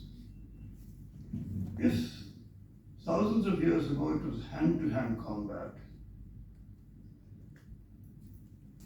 it became a little distance when you started throwing a spear. It became more distant when you invented the crossbow, which is an advanced version of the bow and arrow. And so on. It went further and further. Today, you can bomb a secret hideout in the hills of Afghanistan by a pilot who's sitting in an air-conditioned cabin in the deserts of Nevada, just using a drone. You don't even see the enemy. So this is what technology has done, increasing the distance between adversaries. The First World War was a sort of turning point in the distancing. You had artillery the first time, which could be sent about 25 to 30 miles. In fact, one of the pieces they're going to read is a letter that Tagore wrote about what technology has done that you can kill somebody you don't even see. The First World War also saw the use of airplanes, where you're flying so high to drop a bomb that you don't see the enemy. And when you don't see the enemy, you don't feel anything. You can drop the bomb in a very cold-blooded way. And this is a turning point in warfare. You don't feel bloodshed. This moved Tagore a lot. He was terribly, terribly moved by this idea of killing without seeing the enemy. And it's well recorded. So there's a lot to be read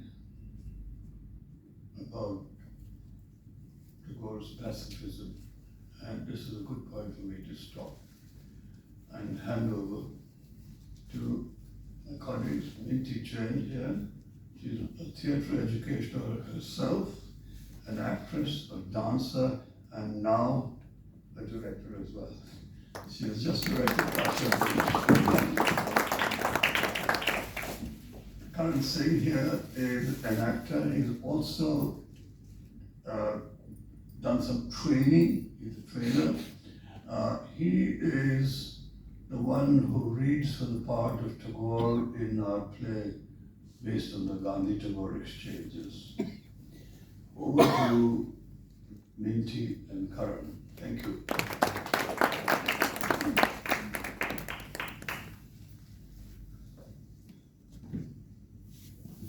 Tagore was invited to speak in China in 1924 by the Beijing Lecture Association.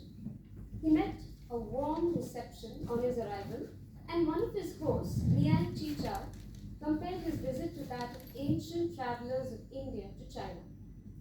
Liang spoke of how India and China had been like brothers in the past, but had lost their connection.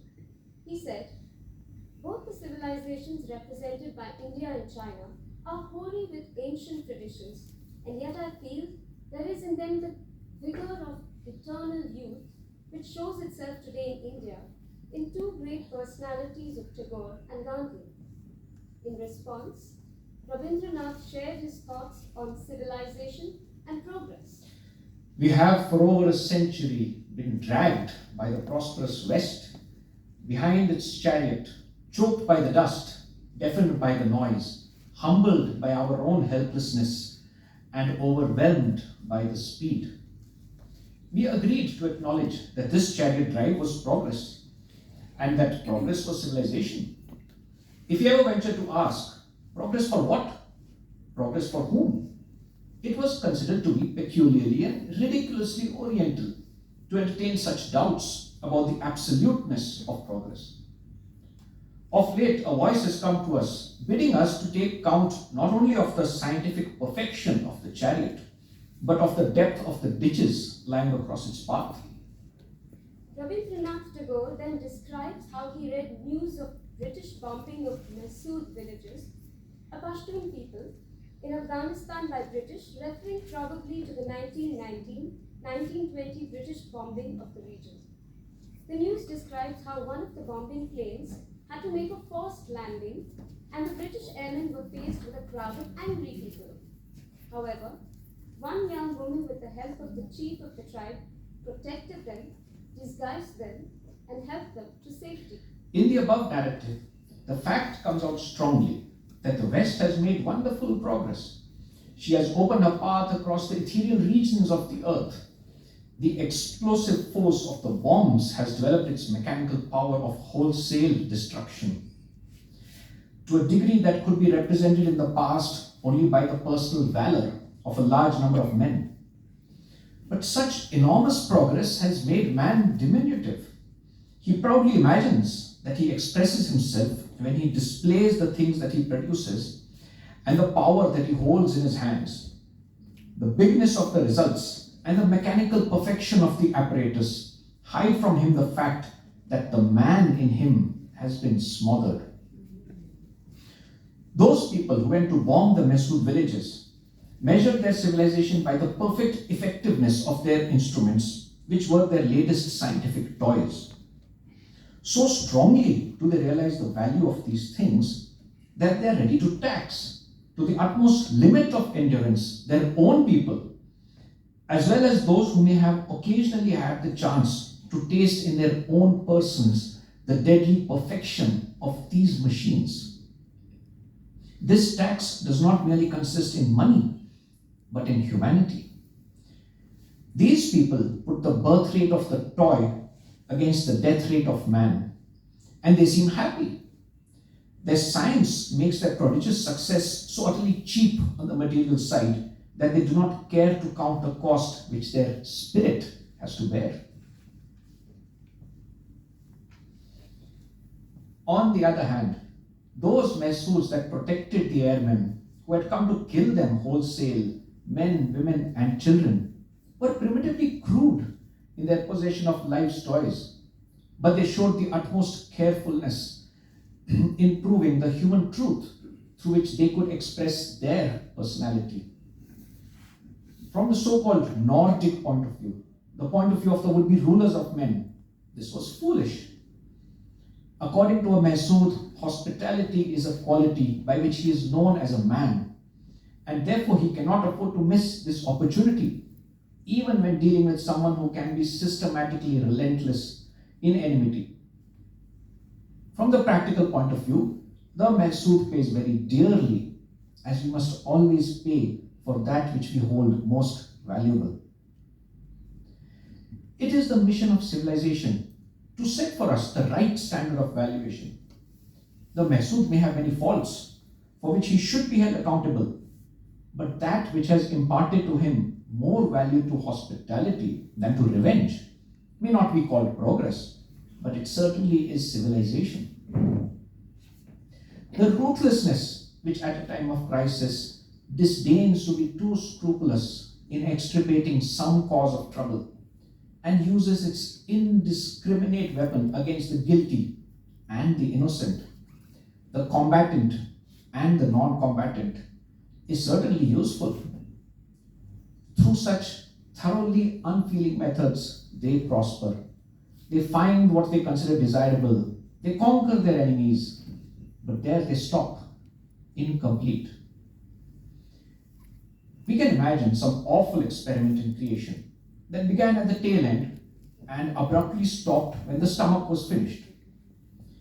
The creature's power of digestion is perfect, so it goes on growing stout, but the result is not beautiful. At the beginning of the late war, when monstrosities of this description appeared in various forms, Western humanity shrank for a moment at this sight. But now she seems to admire them, for they are fondly added to their broods of ugliness in her nursery. Terrific movements produced by such abnormalities of truncated life may widen the path of what is called progress for those who want to be rulers of men, but certainly they do not belong to civilization.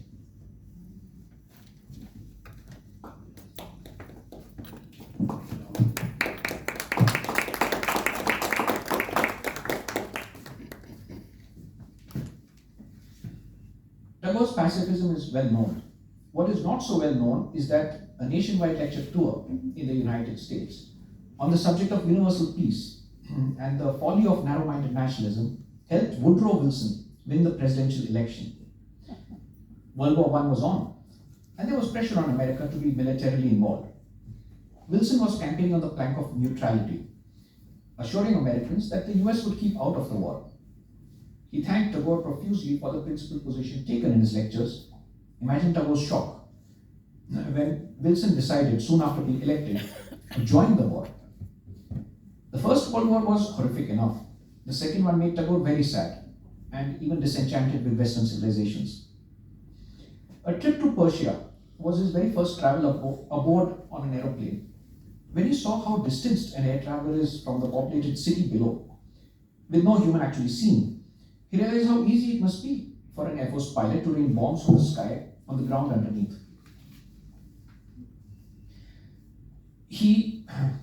His awe at the technology of warfare is evident in one of his later letters to his granddaughter.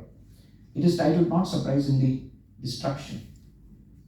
Let me give you some fresh news of the world, my dear. There was this little cottage a few miles from Paris, and Pierre Chopin was its master. It was his life's passion to create new plants, matching strains, crossing pollen grains, fusing taste, color, and appearance. It was slow work. It took years to change the nature of a flower or fruit. His patience was matched only by his joy in his work. He seemed to work magic in that garden of his. Red turned to blue and white to crimson. Stones vanished from fruits as did their rinds. Fruits that took 6 months to grow began to do so in 2. Pierre was a poor man with no head for business. He would give away costly plants to anyone who uttered a word of praise. Anyone who wanted to cheat him had only to come and say, "What lovely flowers you have on that tree there. People are coming from everywhere to see them. They're all amazed." He always forgot to ask them to pay. There was another great love in his life, and that was his daughter Camille. She was the joy of his living and breathing moments, and was his fellow worker as well. He had trained her to master the gardener's art. She could graft one plant on another no less skillfully than her father. She would not let him hire another gardener. With her own hands, she dug the earth, sowed seeds, weeded the beds, worked quite hard as her father. Besides all this, she cooked for her father, did the sewing, answered the letters, in fact looked after everything. Their little cottage under the chestnut tree was sweet with peace and hard work. The neighbors who came to the garden would always remark upon it. Father and daughter only smiled and said, "Our home is beyond price. It isn't made with a king's treasure, but with the love of two souls. You wouldn't find another home like that." Jacques, the young man Camille was to marry, sometimes came to lend a hand with the work. He would whisper in her ear, "When will it be?" But she kept putting it off, for she couldn't bear to marry and part from her father. Then France went to war with Germany. The laws of the state were harsh and unbending. Men were conscripted and Jacques had to leave for a serving unit. Even old Pierre was dragged off to the front. Camille hid her tears and told him, "Don't worry, father, I look after our garden with my life." She had been trying to create a yellow variety of tuberose at that time. Her father had said it couldn't be done. She had insisted it could. She resolved to astonish him with it when he came back from the war, making good her claim. Jacques came home from the front on 2 days' leave. He brought the news that Pierre had been made commandant. Pierre had not been able to come himself, so he had sent Jacques with the good news. Jacques arrived to find that a shell had landed in the flower garden that very morning. The garden had been totally destroyed, along with the person who had guarded it with her life. That was the only mercy. Camille too was dead. Everybody had been wonderstruck at the advances in human knowledge and accomplishment. The shell had swept across the sky for all of 25 miles. Such was the progress of civilization. The might of civilization has been proved elsewhere too.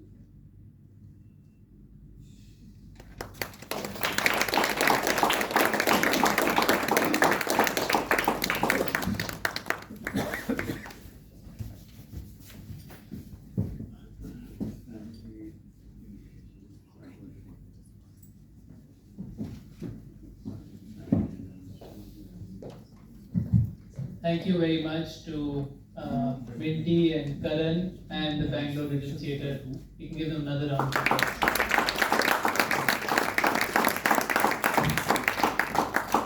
So now our final program for today, with which we'll end, is a musical performance. And it will be done by Srimati Soma Ganguly. Srimati Soma Ganguly hails from Kolkata and got a master's in Rabindra Sangeet from Rabindranath University, situated in Jarashankor Thakurbari, the home of Rabindranath Tagore. Besides training extensively under eminent and renowned singers, Srimati Soma Ganguly is also a part of the music group Sunaad, led by Guru Tarakini. She trains aspiring students in music. So I'll invite her to come on to the stage. She will be accompanied by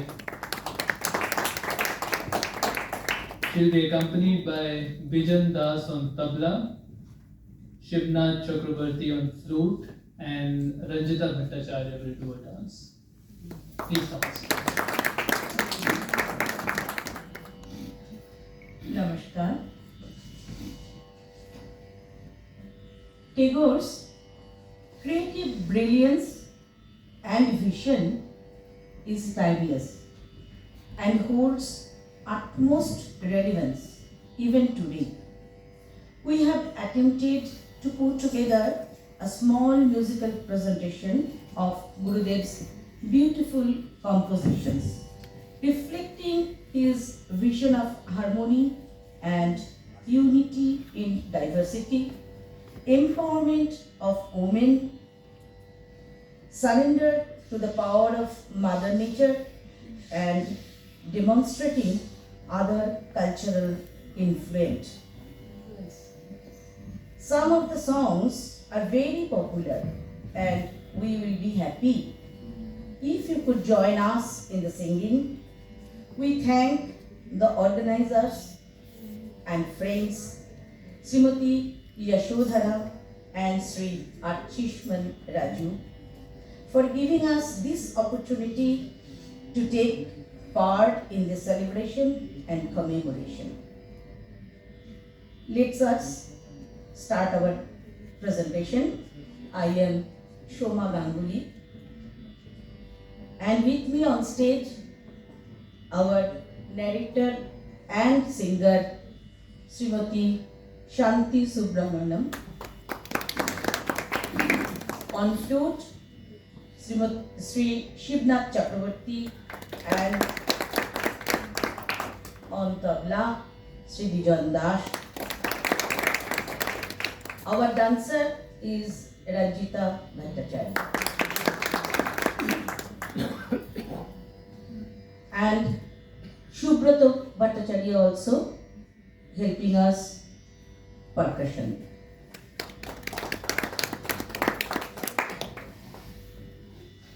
We begin with Prathomo Adi Tabo Shakti.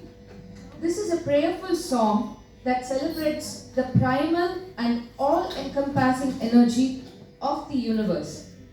The lyrics express a deep reverence for this divine force and encourage the listener to connect with it, to experience spiritual bliss and enlightenment. You are the first and foremost force. From sky to sky blazes your primal flame. Your primordial words bring joy and inspire fresh streams in the heart.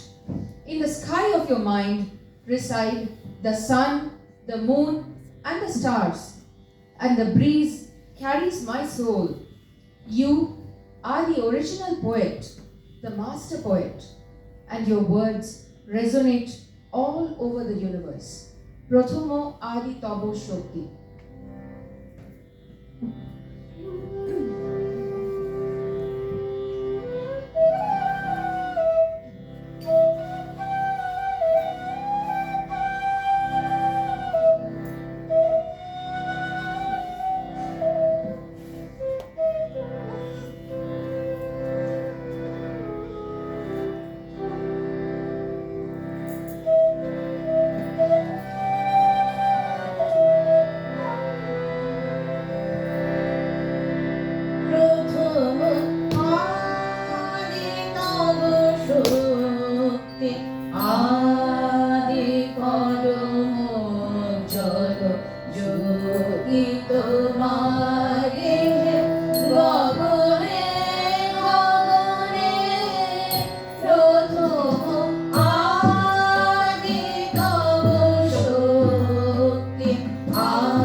Our next song is Amra Milechi Aaj Mayer Dake.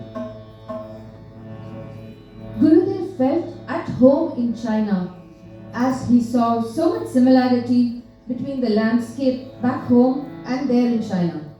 He also felt the warmth of the Chinese people similar to the warmth he got back in India. Hence he wrote about the brotherhood between Indian and Chinese people. Amra milechi aaj mayer dake.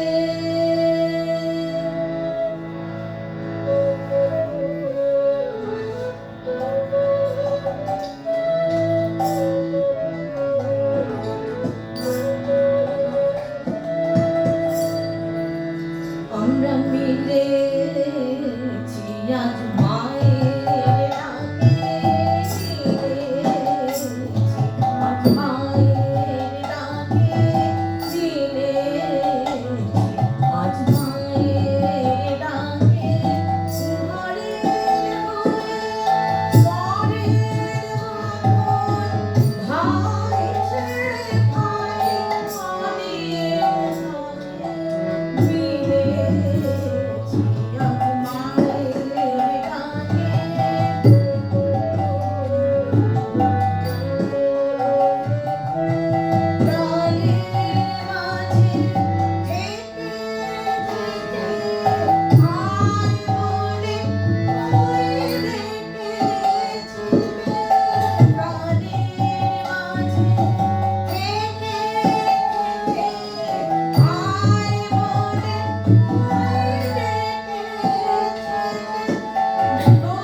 Our next song is Dake Bar Bar Dake. Repeated calls I hear, heed to it. Doors knocked in light and darkness. Calls sent through sorrow and joy. Through life and death. Thunderous and deafening is the call. Symphonic as well. Through the universe.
our next song is Hinshai Unmokto Prithvi.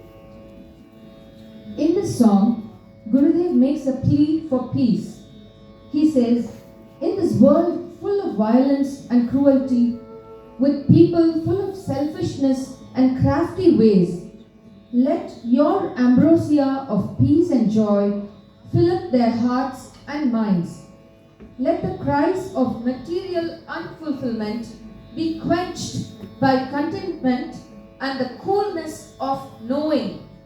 Let the people forget their pains and attachments and be free and peaceful. O Universal One, make this earth full of compassion and free of blemishes.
হিংসা, our next song is Borisho Dhara Mache Shantiro Bari.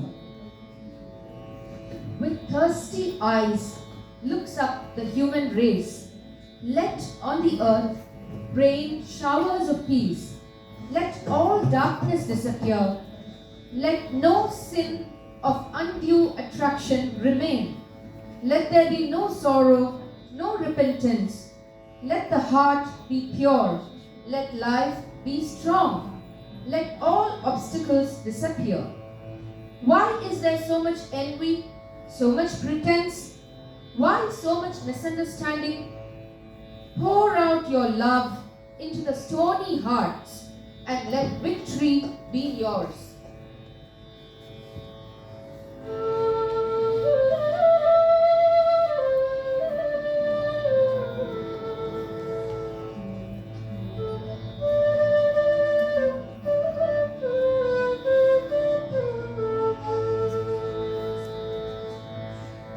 Borisho Dhara Maje Shantiro Bari.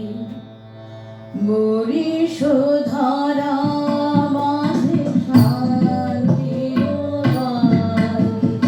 Shushko Hridayore Ache Darai. Urdhmukhe Narai. Borisho Dhara Maje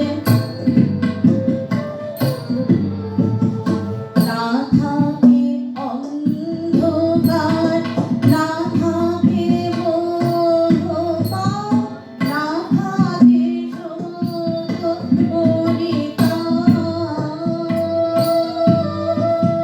হৃদয় বিমল হোক, প্রাণ সাগর হোক, বিঘ্ন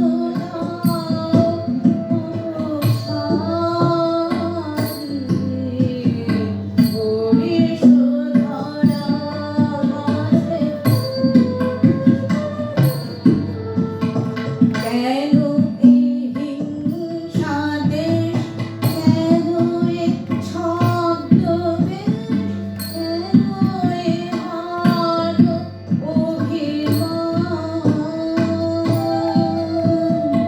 বিতর বিতর প্রেম বসালো হৃদয়ে, বিতর বিতর প্রেম বসালো হৃদয়ে। জয় জয় হোক তোমারি।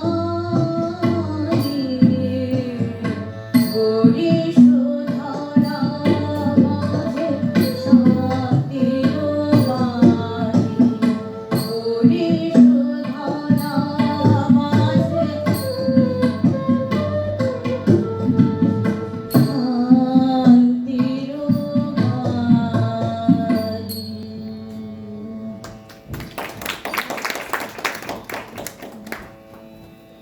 Our next song is very popular song, Achala Moulik. যদি তোর ডাক শুনে কেউ না আসে তবে একলা চলো রে। Rabindranath Tagore himself rendered the English translation of this very popular inspirational song, which has been translated and sung in several languages world over. If they answer not to thy call, walk alone. If they are afraid and cower, mutely facing the wall, O thou of evil luck, open thy mind and speak out alone. If they turn away and desert you while crossing the wilderness, O thou of evil luck, trample the thorns under thy tread, and along the blood-lined track travel alone. If they do not hold up the light when the night is troubled with storm, O thou of evil luck, with the thunder flame of pain, ignite thine own heart and let it burn alone.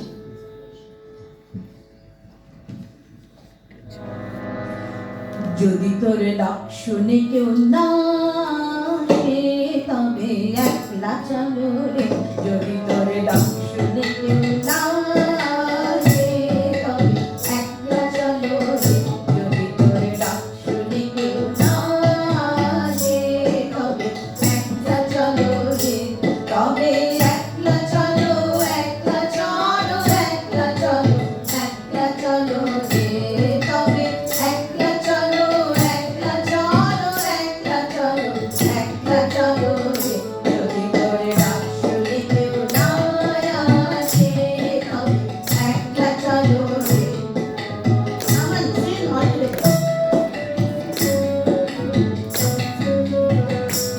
যদি কেউ কথা না হয় ওরে ওরে ও ভাগা কেউ কথা না হয় যদি সবাই থাকে মুখ ফিরায়ে সবাই করে হয় যদি সবাই থাকে মুখ ফিরায়ে সবাই করে হয় তবে করার ভুলে ওকে মুখ ফুটে তোর মনের কথা একলা চলো রে ও তুই মুখ ফুটে তোর মনের কথা একলা চলো রে तेरी आवाज़ पे कर कोई ना आए अकेला रे तेरी आवाज़ पे कर कोई ना आए तो फिर चल अकेला रे तो फिर चल अकेला चल अकेला चल अकेला रे तो तू चल अकेला चल अकेला चल अकेला चल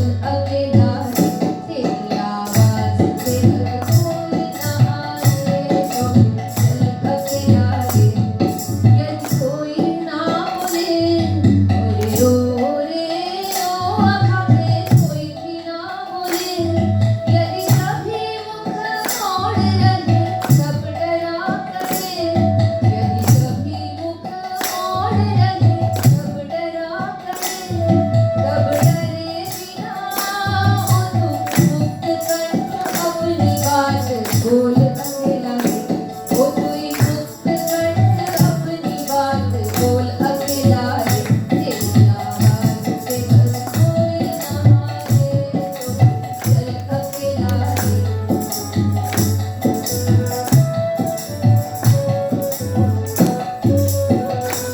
যদি সবাই ফিরে যায় ওরে ওরে ও ভাগা সবাই ফিরে যায় যদি কখন পথে যাওয়ার কালে কেউ ফিরে না যায় যদি কখন পথে যাওয়ার কালে কেউ ফিরে না যায় তবে পথের কাঁটা ও তুই রক্ত মাখা চরণ তলে একলা দলো রে ও তুই রক্ত মাখা চরণ তলে একলা দলো রে যদি তোর ডাক শুনে কেউ না আসে তবে একলা চলো রে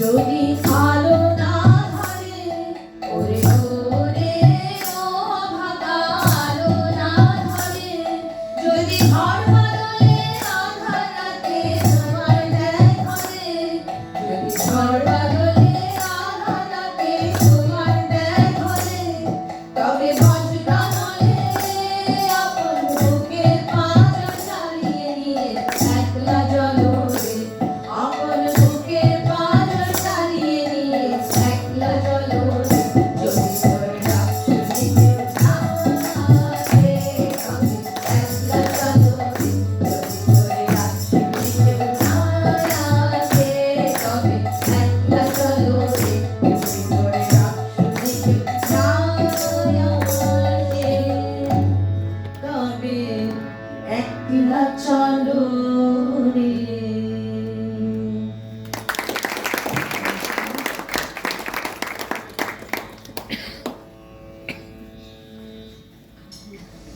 Our next song is Ami Chitrangala. On 8th May 1924, for Gurudev's 64th birthday celebration in Piping, China, his play Chitra was performed, and later he created a play called Chitrangala, which had this song. Ami Chitrangala brings forth the progressive way Rabindranath Tagore looked at women. In the last 50 years, the Asian woman has scaled the heights of every field she chose to compete in. The poet envisioned that she cannot be called an ordinary woman. Although not a goddess, she is also not a commoner. If given her rightful place, she will be a trusting companion in peril, plenty, and suffering, and maybe only then can one know who she really is. But till then, she is Chitrangada, the princess.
Our next song, Eko Sutre Bandhiachi Sahasrati Mon. We are 1,000 souls connected to the same string, 1,000 lives devoted to the same cause, Bande Mataram. Come 1,000 obstacles, come disaster, we, the 1,000 souls, would remain fearless, Bande Mataram. We would not be afraid in thunderous storm, we are prepared to withstand 1,000,000 waves to the chest. Even if the moral life breaks down, the strong knot would not give way. I'm requesting you, please come on, join with us with Vande Mataram.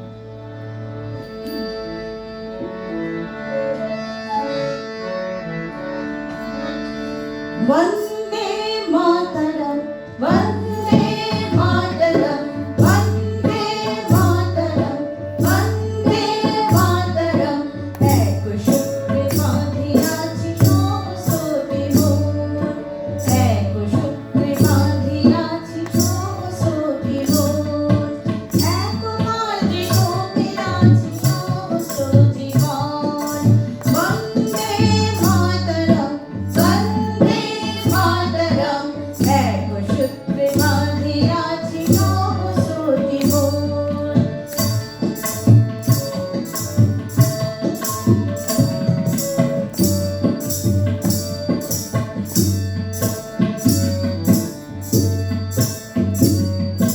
Ashok Shabasvara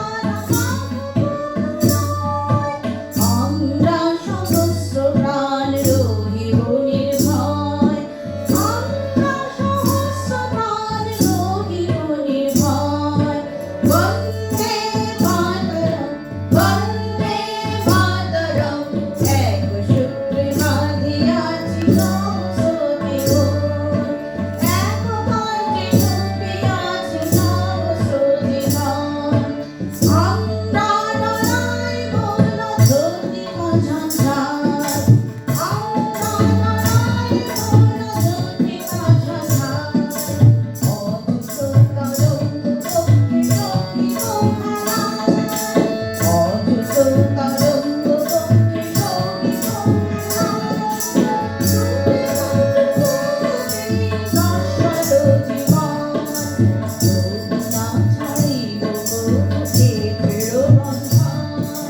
Vande Mataram, Vande Mataram, Vande Mataram, Vande Mataram. Eko shukr madhiya chhom sote moon. Eko madhi gopila chhom sote moon. Vande Mataram, Vande Mataram, Vande Mataram, Vande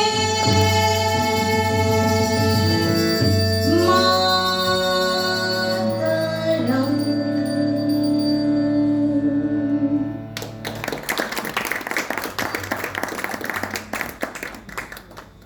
The songs composed by Rabindranath Tagore have been influenced by various musical traditions from around the world.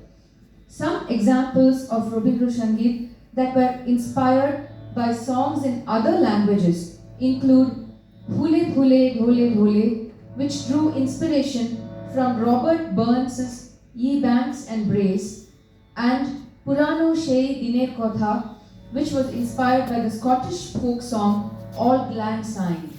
These are just a few examples of how Rabindranath Tagore incorporated global musical influences into his compositions. Alongside the original ones, now we present both these songs, and that would be our concluding numbers.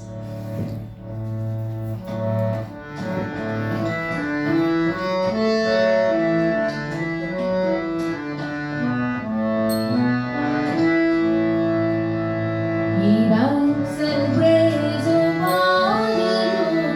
How can he go say fresh and fair?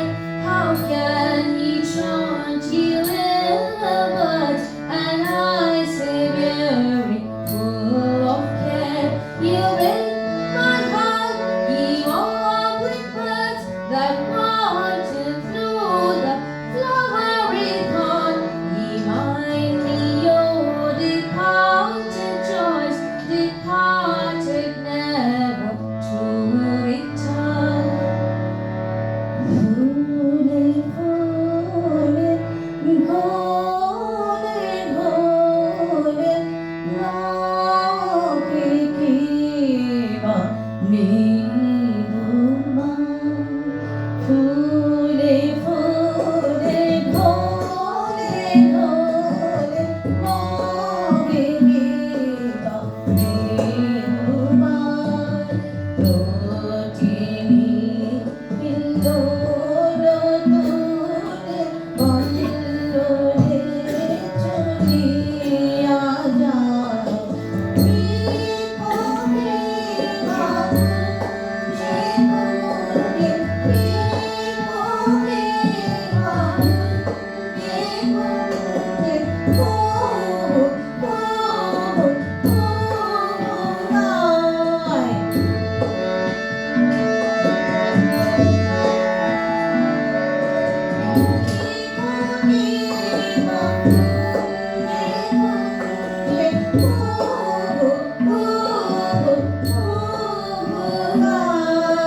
relate your sweet memories, a glimpse of you and your songs that deeply touch our hearts, O Kavi Guru.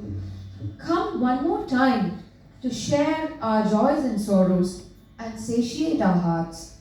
We have sung your songs while collecting flowers at dawn and while playing the flute under the bakul tree. Your separation has left us rudderless. Please do come back to our hearts.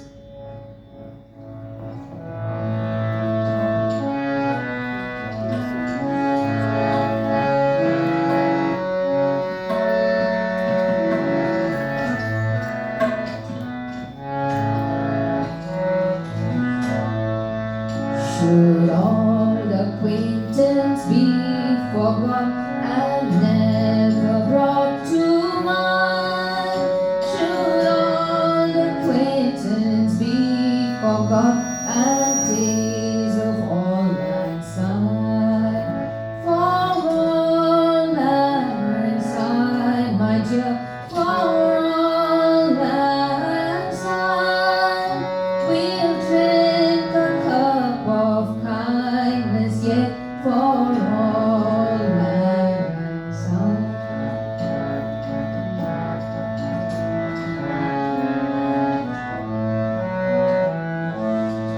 And surely you'll be your pine stove, and surely I'll be mine. We'll take a cup of kindness yet for all mankind.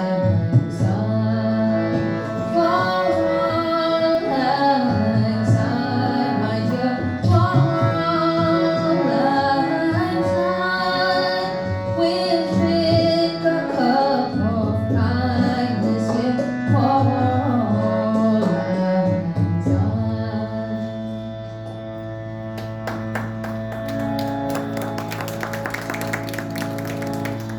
Nanu shedirer kotha bhulbe kere har o shei chokher dekha ganer kotha shei bhola tha I আর একটি বার আয় রে শাখা তানের মাঝে মোরা মুখের দুঃখে কথা কব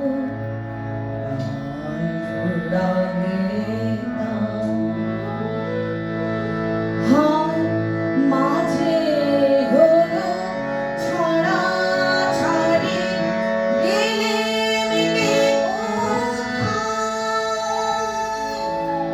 আবার দেখা জলে হলো শাখা গানের মাঝে Now I request everyone, please join us and let all of us pray to Tagore to come back once again. This is our last program. Nanu shedirer kotha bhulbe kere har o shei chokher dekha ganer kotha shei bhola tha Nanu shedirer kotha bhulbe kere har o shei chokher dekha ganer kotha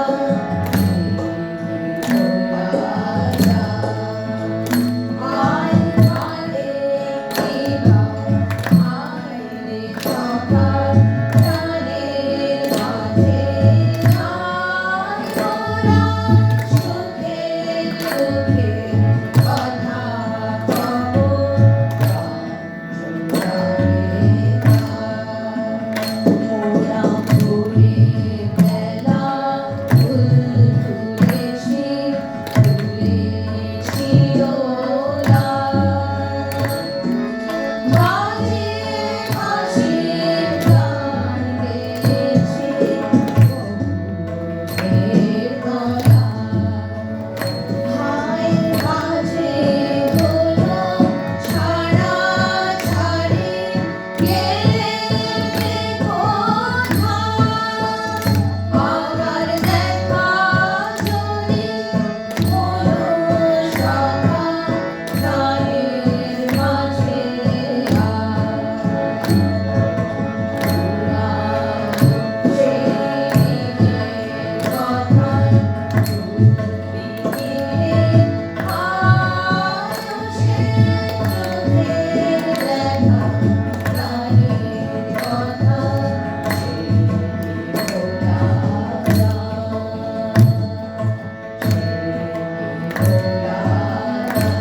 thank you very much, Srimati Soma Ganguly ji. Thank you once again for a wonderful